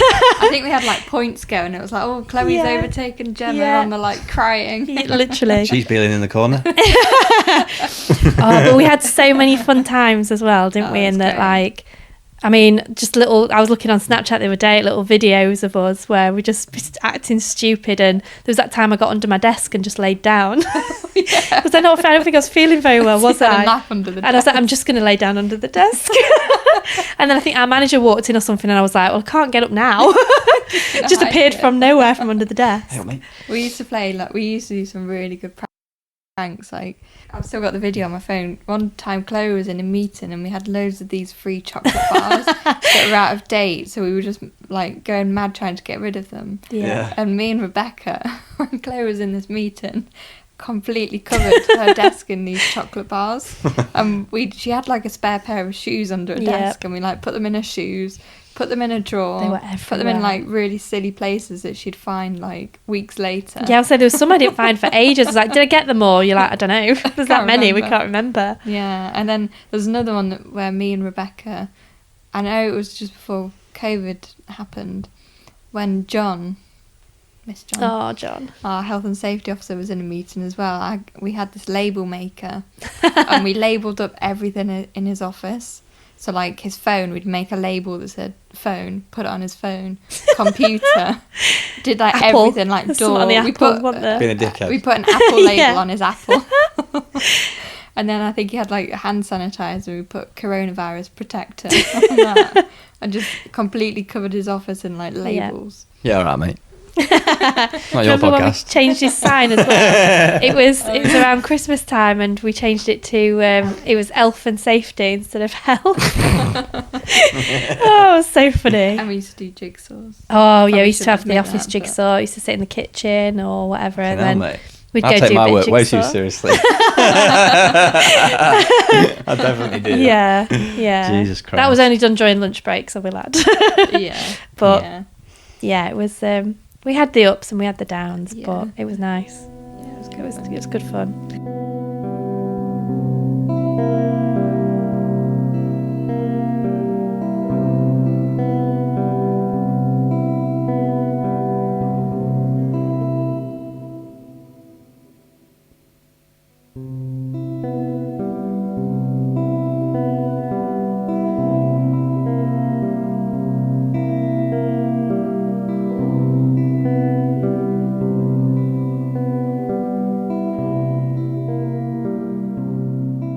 What tattoo you got? What tattoo have I got? Well, I've currently got a little love heart on my ankle, and Yeah. then I've got a big lion on my leg. Yeah. And I have actually booked in for my next one. Don't know if I've told you this. Yeah, you have I? have, yeah. Yes, I'm booked in for my next one, which is a book. It's like a stack of books, or that's the vibe, like a book tattoo, which is going on the inside of my arm. Yeah. Ooh. So yeah, be able to show that one off a bit more. Yeah, when you Isn't that have what isn't Lauren got? July. Lion. She's got a big lion, yeah. Yeah. I think in the same place. Like up on the top of the leg. Who's Yeah. that? So, someone I know from school. Oh, Well, friends with one of my mates. yeah. Yeah, friends with one of my mates. Partners with one A of my friend. mates. Yeah, when you're getting the books done, then So that's in July. So Yeah. 14th of July. Yeah. So that's exciting. you gone to the same place for all of them, or? No, so my love heart one was a little bit of a last minute one. I kind of think I'll probably have that one developed into something else eventually because it's a little bit, it's not the best. Bit naff. Yeah, but that was somewhere in Lincoln. I kind of just wanted to get it done to like try out like a mini tattoo to see how I dealt with it, and it was fine. And then there's a girl called Josie who used to work in Lincoln, and I got my lion done by her, and then she's moved to Sheffield now, which is quite handy for me. Yeah. So I messaged her a couple of weeks ago and said, when I finally decided what I actually wanted for this tattoo, I said, can I book in with you? So she sorted me out for that one. So I'm excited to go back to her again. Yeah. I told her that she'd done my lion one. I sent her a picture and she said that she remembered it. Yeah. So that was nice. Yeah. But yeah, I'm excited. I've got like a list of tattoos that I want now, and I'm like, I don't. It's one of those things like neither of us have tattoos, but once you start, you kind of like get the bug. It's like piercings Like for me. tattoo I'm done with piercings now because I've done all the ones that I wanted to do, and there's not really much. Maybe I'd get thirds done. that'd be it for me then. But I'm not all that bothered about it. So now I'm like moving on to tattoos. I'll probably be covered in the next couple of years. Just tattoos everywhere. Why not? What's like the most? What do you think your limit is? Like where you would have a tattoo? I mean, I'm not talking like rude, but I mean like. Wondered what you're going to say then, Andy. I mean, like where would you like? Where would I absolutely not have tattoos done? My face. Love that. I think, yeah, I don't mind tattoos on faces for other people. I think that some look quite cool. Yeah. But Big for statement, me, though, innit? that's my absolute. I would never have a tattoo on my face. Yeah, Like it's your crazy. knuckles get like a I'd have hand tattoos, but not like Yeah. no words. regrets. Peace and love. Yeah. Yeah. No. Thug life on your face. Little teardrop. yeah. I think there's a prison tattoo in it. I'm Yeah, sure. some have ones I'm sure the little teardrop under the eyes there is a prison tattoo. Yeah. Pretty mad, that, isn't it? Yeah. No. Cut here on your neck. Yeah. Do you know what? Face, neck. I probably wouldn't have done. Yeah. Anywhere else, I think I would consider. Yeah. So like anywhere like around the back of my neck. So I'm talking like face and front of neck would be a no. Probably maybe around the back of my neck, around the back of my ear or somewhere. Yeah, I like those ones. There's certain places that I'm like, I don't think I'd want a tattoo there. But again, I'm not completely like, oh, absolutely not. Yeah. Which is kind of where I'm at the minute with my tattoos, in that I'm thinking I need to make a plan as to, I've got this list of ones that I know I want doing. Where do I want them? And, you know, it's more, rather because I know what I'm like, I'll just go, fuck it. Let's just have this tattoo done. And then when I actually look back on it later and go, oh, I should have thought about that in more detail, and instead I could have done a sleeve, or I could have had this, or I could have had that. And that's kind of where I'm at, in that I don't think I'd suit a sleeve of tattoos. I don't think I've quite got the look for it. But maybe like a couple across my arm, maybe. Or like Rebecca's got hers like on her leg, like near her foot. Yeah. I think I've decided what I want. I do want one there. And you're fucking mad for it, aren't you? I am. I'm absolutely mad for it. I just love tattoos. They do look cool. Yeah. But I want Millie, I think. So like something quite cute, probably like a side profile, and it just to look like Millie. But and I've got a really cute reason why, because that's where she rubs against me. So on my leg, that's where she'd rub like. And I like cats anyway, so no one would look at it and go necessarily like, oh, is that your cat? But I would know it was her. And I wouldn't have a name or anything like that, but you know, it's just could be a general cat tattoo, but to me it means something. Won't go mental. Won't go mental. So sweet.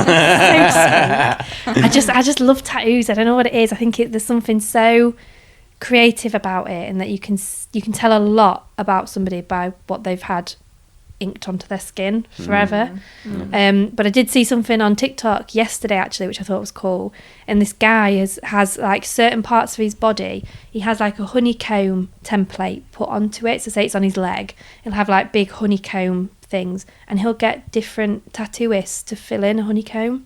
All right. So he's got like artwork all over him. It's like, that's an amazing idea. That is cool. That is cool. Not something I would have personally, but I think that's such a good concept, and that you can go, and it wouldn't cost you loads either, because it's just like a honeycomb, like a medium-sized honeycomb piece.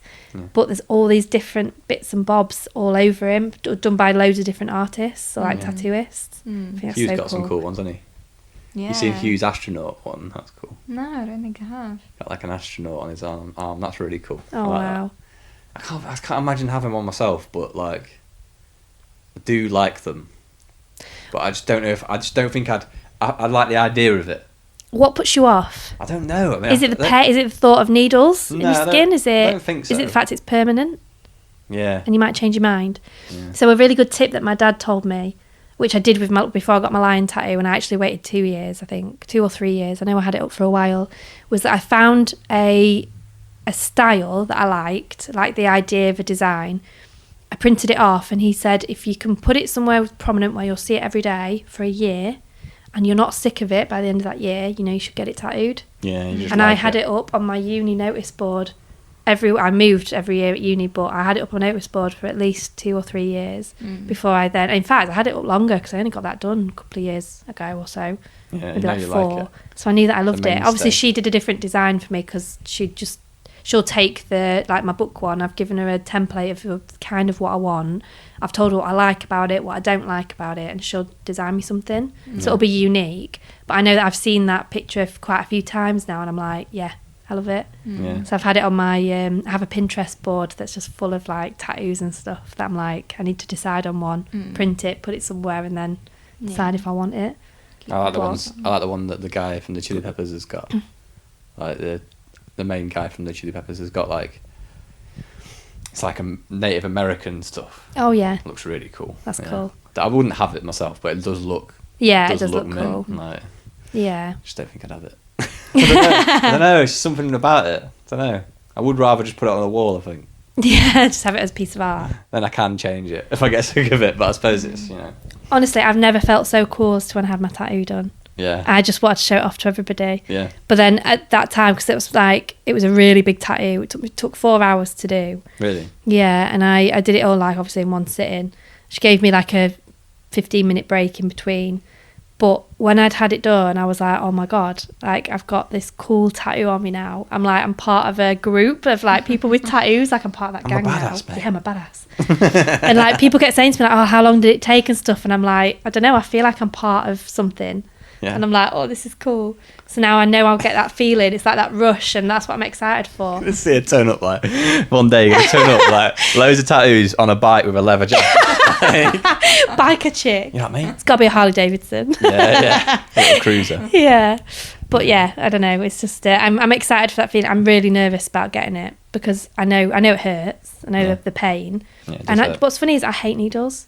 If I was to go for an injection or whatever, like I've had blood and stuff took, and I am terrified of needles. I can't look. I get clammy. Like I feel sick. But with tattoos, I knew it was different because there was something good at the end of it, and that was a choice. Yeah. And also could you look at it?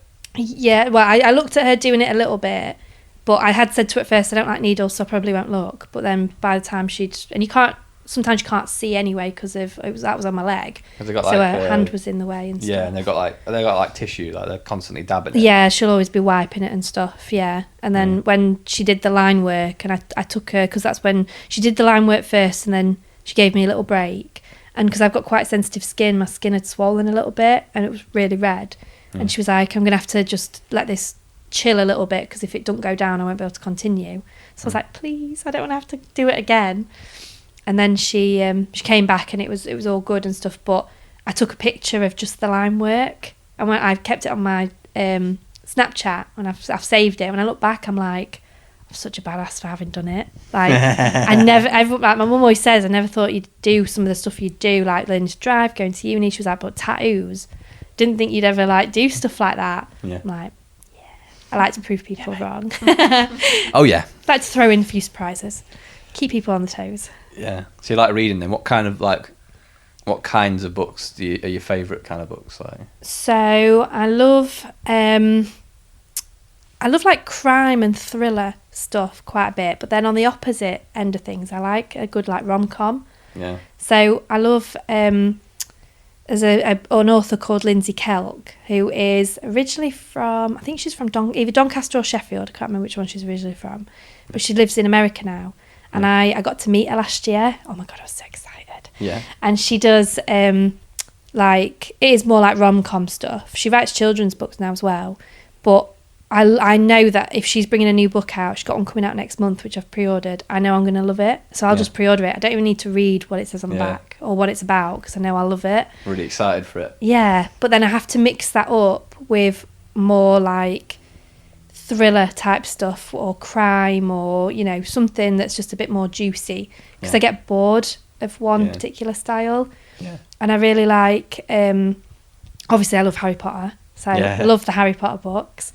But I don't know, there's just something about mixing up because I have gone down a bit of a rabbit hole where I read too many like thrillers and crimes, and it's obviously they're quite negative books. They're quite, and it gets the heart racing sometimes where I get really into it and I'm a bit like, oh my God, I need to put this down a bit because I'm freaking out. But then when you get to the end of that, if you read too many of those, you can kind of send yourself down a like, I don't want to read any more of these because they're so dark sometimes. So then I have to bring it back up with a bit of Lindsay Kelk because I'm a bit lighter. I've done the same thing with like series and stuff. Like watch some of those like crime series and then you go, oh well, I love that, I'm going to watch another one. You binge them and then you kind of go, it's too much. Actually, I've hit a wall now. Mental. Yeah. What am I watching? Literally. This is brutal. I do love a bit of Stephen King. They're probably my two favourite authors, Lindsay Kelk and Stephen King. And again, he's mainly an author. I do read the blurbs and stuff of the books before I order them. I'm not. Is that the guy who did The Road? Is it The Road? No, I don't know. What's the big book that he did? Stephen King. Yeah. Oh, he's done a few. He's done like Pet Sematary, It. I'm thinking of something else. Great films. I know Joe Rogan always talks about one of his books. I can't remember which one it is. But yeah. I think The Road was McCarthy. Someone McCarthy. Did it? You did. Someone did it in school. Yeah. Did you do it in school? Yeah. I didn't do it, but yeah. No, I just love him. I find reading really hard. Do you? Yeah. Why? Just can't be bothered. Just can't concentrate, or it's just the thought of like I can't bother to sit there and read. It's just not exciting enough. Oh, really? You're not reading the right things. I guess, I guess I'm You're not not. reading the right things. I mean, I just find it, I don't know, it's like I could always be doing something else. Do you know what I mean? What type of stuff do you read? It's quite varied. Yeah. I mean, I've got a book there that's like about Rome, like a really factual book about Rome, and I really enjoyed that. I read that the first time we went to France. And then I've got a book about Louis Theroux. It's factual stuff. Yeah. I like factual stuff. Okay. But even that kind of stuff, you kind of think... Even that, though, I don't finish books that often. Like, it's just... But an audiobook, I've started listening to audiobooks a bit more. Yeah. And I really like that. Okay, so maybe that's more your style than just listening. I think I'm just used to it more. So it's the act of actually, like, sitting there and having to, like, read, whereas you can just listen. It's more... it's easier, isn't it? You can just listen to somebody talking. I'm like, when I'm reading, it's like I'm conscious that I'm reading. That you've got a physical book in front of you. It's like, I'm reading these lines. Yeah. And now, it's like, I find it weird that I can read a physical book, fine, but I can't read off a Kindle because the Kindle is all that I see. Yeah. Yeah. With a physical book, my mind, I can picture what I'm reading. Yeah. So I go into my own little world. I've been known where I've been so into a book, so you can shout me, you can whatever, and I won't listen because I'm so in the book that I'm picturing it. In my head, and that's how I know that I struggle with some books in that I can't picture things, and then I don't get into it, and I go, no, this is not for me. I can't picture what I'm not in the book enough. But yeah, some of the best books I've been in a whole little world of my own, and that's where Stephen King is amazing because he takes you into that world. He takes me into that world so easy, and from the first page, I'm hooked a lot of the time. But that man's mind. Is just mental. Yeah. Like, I'd love to speak to him and just be like, where do you come up with your ideas? Because it's just crazy. Yeah.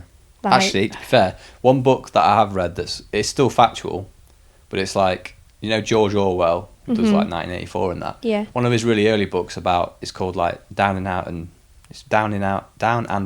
like Paris and London or something like that. It's quite a long title. And he basically just chose to be homeless for like 2 years. And like went to Paris and just had like barely any money and like was like a cook in loads of like really like posh restaurants like right in the bottom of them, like doing all the shit work. Yeah. And then he was like, he used to like go to when he came to London, he like lived in these tramp places that are called spikes, and like all these tramps would just go in. And like while you were in there, you weren't allowed to do anything but like eat this, like they just gave you like really like stale bread and you had to eat it. It's in like the 30s. Oh my god! But that book, that's the only book I've ever read where I just couldn't put it down. Yeah. I like read it all, and like, but it was massively interesting. But like, you more like factual stuff then, more like there's stuff that's happened and it's just. But then you are more about like stories because you enjoy the podcasts and stuff, don't you? So real stories. Yeah, I think so. Yeah, I think so. Yeah, but that was a great book. That was so interesting. Just the idea of doing that. Imagine doing that. Yeah. Can't imagine doing that. That's a big commitment. It's crazy, isn't it? Yeah. Just because you wanted to write an interesting book, I think. But I'd love to write a book. Yeah. I would absolutely love to have my name on a book. It don't even matter what it is. Yeah. Like anything.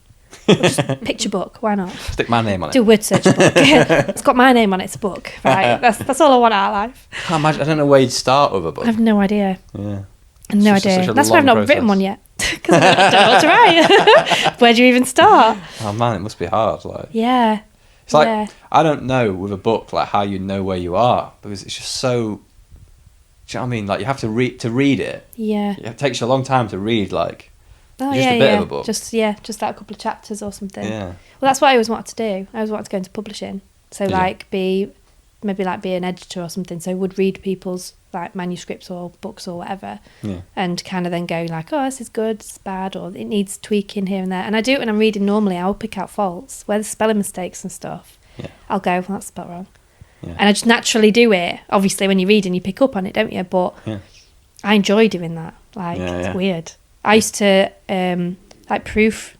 My belly just rumbled. Don't pick up on that. I used to like proofread people's, like some of my friends' dissertations when I was at uni, just because they needed someone to proofread it, and I was like, I'll do it. I enjoy doing that stuff. My mum loves doing that. Yeah. I send all the instructions I make at work. I send them to her, and she just like just proofread checks it. them out. Yeah, she loves it.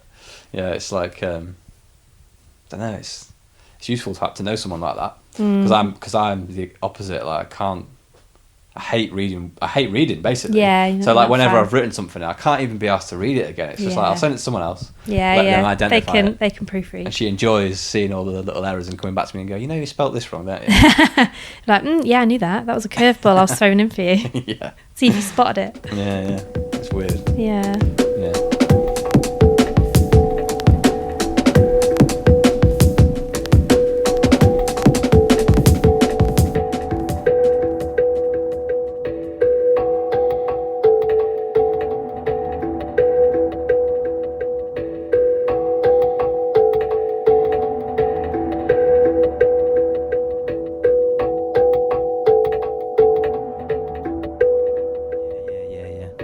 Just speaking to yours. Hello. Yeah, it's definitely working. It's really creepy, like, hi.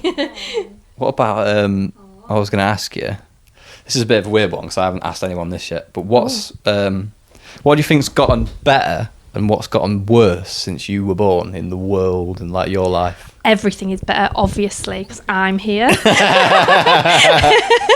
Oh. Big question. That's a really big question. Might take you a while to have a think about it. I don't know. As in the way the world's gone since I've been born. Yeah, just the way the world Not is. because I've been born. No. But since I've been born. Because you're born. I mean, I can tell you whose lives have improved since I've been born. You know what I mean? Like, Yeah. what we all do all the time and like the way we live our lives. Like, do you think some things are like worse now than they were? Do you think some Yeah. things are better? What do you reckon? I'd say worse in some respect. Okay, so we'll start with the negative, but I think worse in the sense that the only way I can describe this to start with is that I've read something that said our working lives are based on an old model in that there'd be a married couple and the wife would stay at home, do the cooking, do the cleaning, raise the family, maybe sort the bills, and the husband would go out and work 40-hour weeks, whatever, to bring in the money. But now we're expected to live where the husband and wife both do that. So where's all the admin time? Who's doing the cooking, who's doing the cleaning? Oh, it's them as well. And it's like we're expected to try and do all of this stuff to bring in money, because we both, usually in a couple, you both have to work because you wouldn't survive otherwise now. And then where's the time to actually enjoy your life? Like your weekends are spent doing all the cooking and the cleaning or the meal prep or whatever you do. Because you can't do it in the week and we're so exhausted. We're not actually enjoying life. And I think, going back to mental health a bit, this is why so many people that feel shit is because they're going, I'm working 40 hours, 40 hour a week or whatever. And I'm bringing in all this money, but where's my time to actually enjoy it and appreciate what I'm working for? And there isn't that time really until you retire. And in which case, how many, that is getting pushed back. We're going to be 70, maybe 80 by the time we get to our age and can retire. Where's your life gone? We're all like a slave to the system. Absolutely, almost. yeah. And it's just getting harder. Like cost of living now. What is it, like £6 for a thing of Lurpak or cheese or whatever it is? Like, how ridiculous is that? And like I often go to Tesco and I'll buy a couple of bits and it's £20. I'm like, where the hell has that money gone? On the positive side of things, I think things have moved in the right direction with things like equality. I think we're getting there. I don't think we're quite there yet. But I think it's an issue that is now, it's being addressed. More acceptance and stuff. Absolutely. And I think things like people being gay, bi, whatever you want to be, you can be now. And I think that is obviously a really massive positive. And I think that's moved on quite quickly, probably. Like even if you compare the last 10 years to the 10 years before that, it's changed massively. And it's still going, which is great. And like I've got friends that are gay and lesbian and whatever, and I'm not going to say that I know the ins and outs of all these things, and a lot of the time I might refrain from saying something because I'm worried that I'm not being politically correct in the way I'm saying it, or might take it the wrong way. Or you might presume that you're calling somebody, you're referring to somebody as a female or a male, and they might not identify as either. That I struggle with a little bit, but I think we're as our generation, especially, and the younger generations, we're a lot more willing to accept that change and go, just normal. Yeah. Teach me. I don't know what I'm saying, if it's right or wrong, but tell me if it's right or wrong, and tell me how you want to be. And we're a lot more open-minded with stuff like that. Absolutely. Yeah, definitely. Which is great, I think. Yeah, I think so. It's like you don't even think about it, do you? It's No. like, it's especially like where some people live, like in the UK, like some parts of the UK is like completely multicultural, aren't they? Like, Yeah. It's just like, it's when you go to where we live in Lincolnshire, it's actually pretty white, really, isn't it? But like when you go to London, it's like, it's amazing. Like, Yeah. it's all just one big like. Yeah, and it baffles me that in some countries they can still dictate as to who you can and can't marry, and that just completely. I mean, I don't necessarily have strong views on a lot of things, but to tell somebody who they can and can't love, who are you to tell somebody that? Yeah. We're only here once, as far as we're aware. So like, why? I'd just move if it was me and I was, you know, gay or whatever. I couldn't live in a country that wouldn't let me be me. I'd have to go. Yeah, definitely. Yeah, it's crazy, isn't it? Yeah, it's mad. Total freedom. It's like when you understand that freedom in the world we live in, like the countries we live in, hearing that stuff is just like, we take it for granted, don't we? Yeah. It doesn't feel real when you hear things and it's like, oh yeah, someone got stoned to death for being gay, and it's like, what? Yeah. How has that happened? It's, you know, it's 2023. How is that still happening? Yeah, it's crazy, isn't it? Yeah, and it's like, I don't get it. Do you ever think about like if everything's real? Oh, all the time. Do you? Oh, I love these conversations. Yeah. Oh, like conspiracy. I can't say it. Conspiracy theories. Yeah. Where it's like, what if we're in a simulation and stuff? Yeah. Yeah, I saw a TikTok video a couple of days ago that was somebody had filmed, and it probably was edited, but where the sky had glitched. Yeah. And it was like blue. It was nighttime. Like it was bright blue sky, and then all of a sudden it just went dark. I'll have to show you after this. Yeah. But I'd like to see that. Yeah. yeah, it was crazy, and I'm like, oh my god, little things happen, and it's like, and you can link all these things in the. So I love conspiracy theories, and I'm going to go off a little bit on a tangent here. Yeah. But like, I believe that we know that the mind, we don't use 100% of our brain. And we use like 10%, I think. Yeah, it's like 10 or 15, isn't it? Yeah. So like, what can the rest of that brain do? Probably lots. There's things that we can't even comprehend now that if we used all of our brain, we probably could. Yeah. For instance, if I said to you, imagine nothing. Imagine, like, to you, what does nothing look like? Yeah, exactly. You can't. And really usually do it, it's like black, Yeah. or some people see white. Yeah. But that is still something because it's a colour. Yeah. If you were to see nothing, like if the world didn't exist and like nothing existed, what would that look like? Because we can't comprehend that, because we don't know what nothing looks like. Everything looks like something to us because you try and picture it in your mind. Yeah. Whether it's shapes or colours or whatever, to me that's still something. You're still seeing something, Yeah. but our brains can't comprehend it. And So that- is there other things that's around us that we can't see? Yeah. Like ghosts. Yeah. Some people believe in ghosts, some people don't. I'm very open-minded with this, and I believe there's something, but our brains just can't comprehend it completely. They can't understand it. Yeah. So there could be another world, and you know, whatever. Going on next to us. Yeah. Or like as part or of there what could we're be doing. like another reality somewhere, in that we're sat here doing this, but we don't look like us Yeah. somewhere else. Parallel universe. Yeah, Yeah. It's mad, isn't it? absolutely. It's interesting. Isn't it? Yeah, and it's like you can go down the whole alien route, but people see aliens as being big green monsters or something. They could look exactly like us, Yeah. and they could already be here. Could be and we here don't now. know. Yeah. Everybody knows like someone that's a bit odd, I think. Yeah. What if they're an alien and they're just curveball? They don't know how to. They're just surveilling. Like, yeah, what's they going don't know on. how to mix in with us because they're not humans. Yeah. They just look like us. It's cool, isn't it? Yeah, I love it. I like thinking about stuff I love like it. that. I think It's it's really mental. entertaining. It's like, imagine if we imagine if we get to the point where we actually understand why we're here. Yeah. Like, imagine that. Or what happens after we go? Yeah, exactly, yeah. Yeah. Yeah. I'm not a religious person, so I might refer to like when people have passed and stuff, I might say, you know, like, oh, they're in heaven now. But to me, heaven isn't necessarily what we see heaven as being. It's just the afterlife. It's just Something we don't understand. Yeah, something we don't understand, and we never will, because somebody can't die and then come back and go, well, this is what happens, in case you weren't aware. It's never happened, has it? No, you wouldn't be able to say. And, you know, people have had near-death experiences and said, you know, I saw a bright light and I saw this, that and the other. And, yeah, their brain probably dipped into another universe or something. But then there's people that believe that we come back. So, you know, we die and then we're reborn as a baby.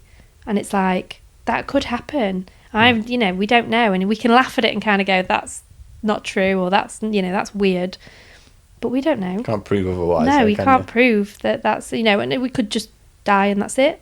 And in which case that's still an option, but we will never know. Yeah.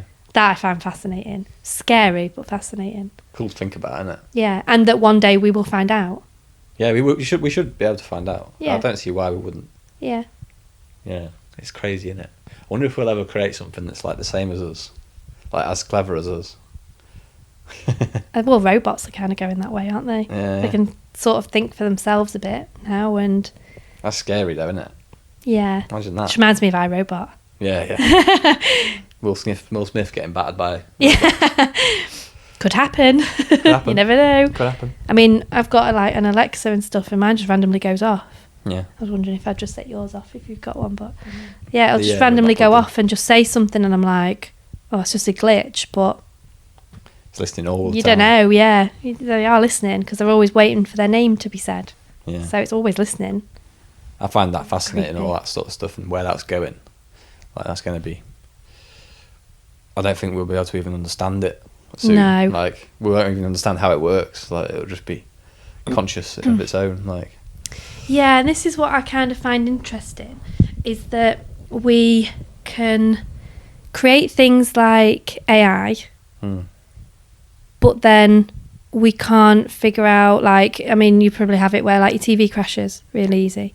yeah. And it's like we're so advanced in some ways, but then other things are so behind to where, because like if you looked at like films or sometimes songs and things like that from early 90s, they thought we'd have flying cars by now. And yet we're not there. We've got maybe self-driving cars, Yeah, probably. different things happen, don't they? That's the Yeah. thing, isn't it? Like, what people expect is going to happen doesn't usually happen, but something else happens that's equally amazing. Yeah, that you never would have predicted or thought, like, oh, never saw that come in. It's like phones, isn't it? It's like being able to Yeah. message someone across the world, like, Crazy. instantly.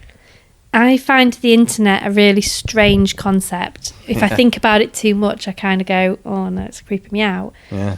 In that it exists, but it doesn't really exist. Yeah, it's Do you not know what I mean? physical, really. It's not a physical thing. Yeah. And yet we can find so much information from it, and there are things that exist on there. So you can create a podcast or like a video or something, and you can upload it, and that exists. But where does it exist? You can't physically like. Well, it does exist. Yeah, but it like, doesn't really you exist. can't hold, like, you can hold it on your phone, Yeah. but there's not like, and this is where my brain kind of goes, I can't understand, is that I imagine like a warehouse where there's all these videos just sat. Well, like, You know what I mean? Like, well, that is what happens. yeah. Goes into America technically. somewhere, doesn't it? Yeah. Or wherever it is that you've got it, but it's weird that But it's like, I can't wrap my head around it. I don't It's mad, think. isn't it? Yeah. it's mad that it's Yeah. like, it's mad that it's all available to anyone anywhere. Yeah. It's crazy. That's the crazy Yeah. thing.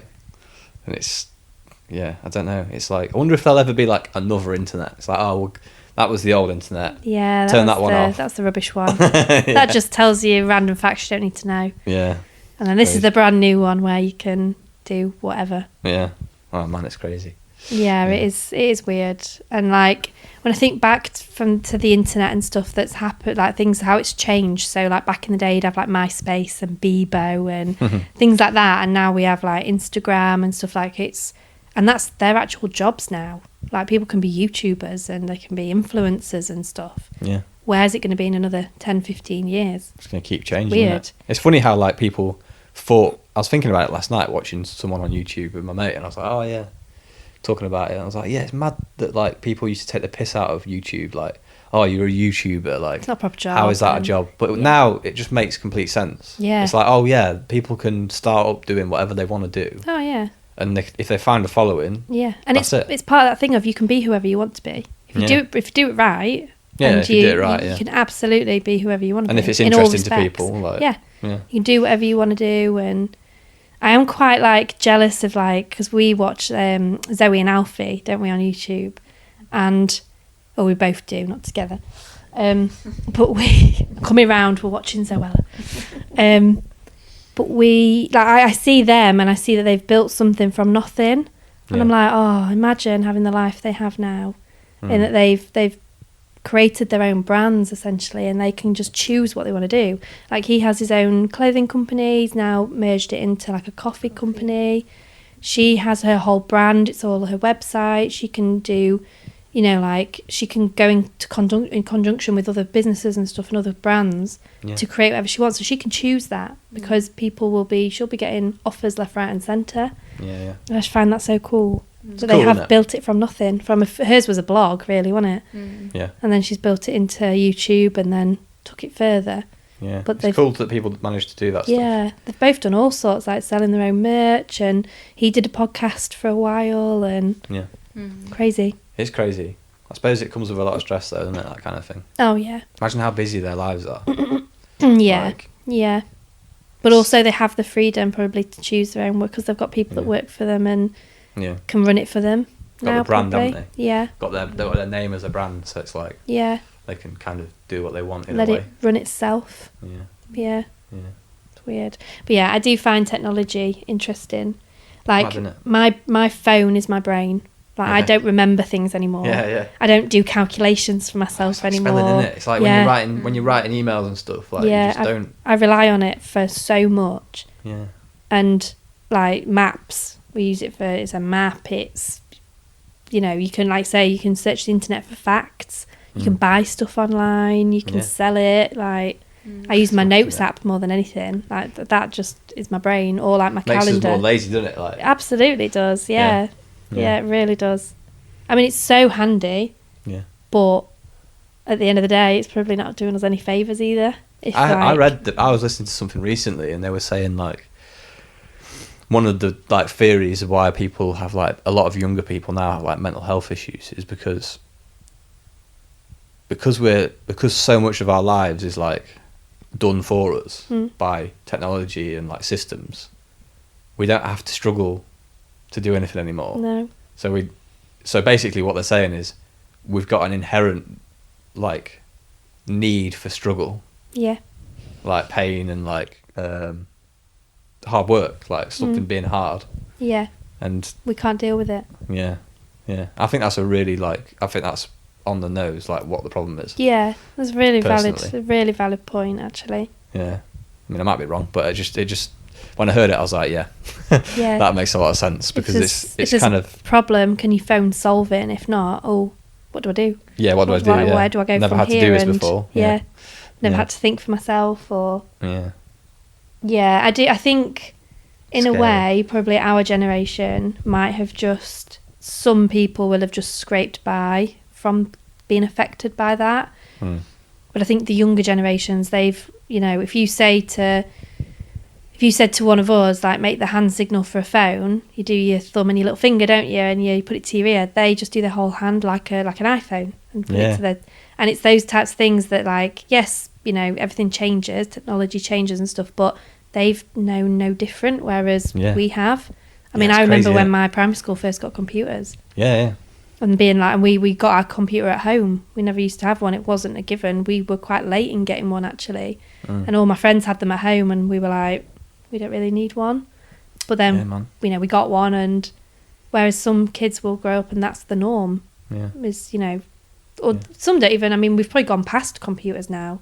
They don't need their phone. Yeah. You can do everything on a phone or an iPad. You don't need a computer anymore. It's just with you all the time. Yeah. I was listening to one guy who said that he was like, he used to feel quite like negative about himself and was basically just depressed, and then he just decided to get on a bike and he rode to like Europe on a bike and went round, like, I think he went round like Germany and like the Netherlands and stuff and whatever, all over the place, loads of miles. And then he said that like he couldn't explain it, but like after he'd done it, he just felt like happier and more content and more confident with every situation, every other situation in his life. Yeah. And it's like, I suppose it was like the need to like do things himself. Yeah, to kind of like put the phone away, technology away, and just go and do something. You've got nothing else to help you. Yeah. It's a shame that we're so reliant on it, but it's a mad subject. It's mad. It is. I wonder where it'll go. I wonder if like how we'll control that. How are we going to stop that from like getting worse? Yeah. Like. And I feel like you can't really. It's ran with itself, and it's gone. Yeah. So crazy that it's like there's no way to bring that back. Really. No. It's so easy to get things now. Like you can order food and it'll arrive in 10 minutes, and you can. It is very much. It does everything for us, and we're becoming lazy probably. Yeah. What's the meaning of life, Chloe? Oh God. Who knows? Who knows? Yeah. I mean, out of life, personally, I'd like to get to so on my deathbed, I'd like to be like, you know, I've been a good person, I've had good experiences, I've enjoyed myself. Yes, there's been shit times, but through that, you know, we've always got through it and whatever. I don't necessarily think there is a purpose to life. I think it's just maybe for some people, and that they achieve great things, and everybody achieves things. You know, you always achieve something unless you've sat in your house forever and not done anything. But I don't know. I think for me personally, I'd like to get to the end of my life and go, you know, I've stayed true to myself all the way through, and I've done things that I want to do and whatever, and that's enough for me. Yeah. Had those experiences and done all those fun things. I'd hate to get to the end of my life and go, oh, you know, I don't have anybody around me and I was a bad person and I've not done anything, you know, I've been miserable as sin for the last however many years. That would be a shame. That's a nice answer. Yeah. Thank you. Good that. Thank you. Thanks so much for joining me. And you, Jen? You going to say something? Just a giggle.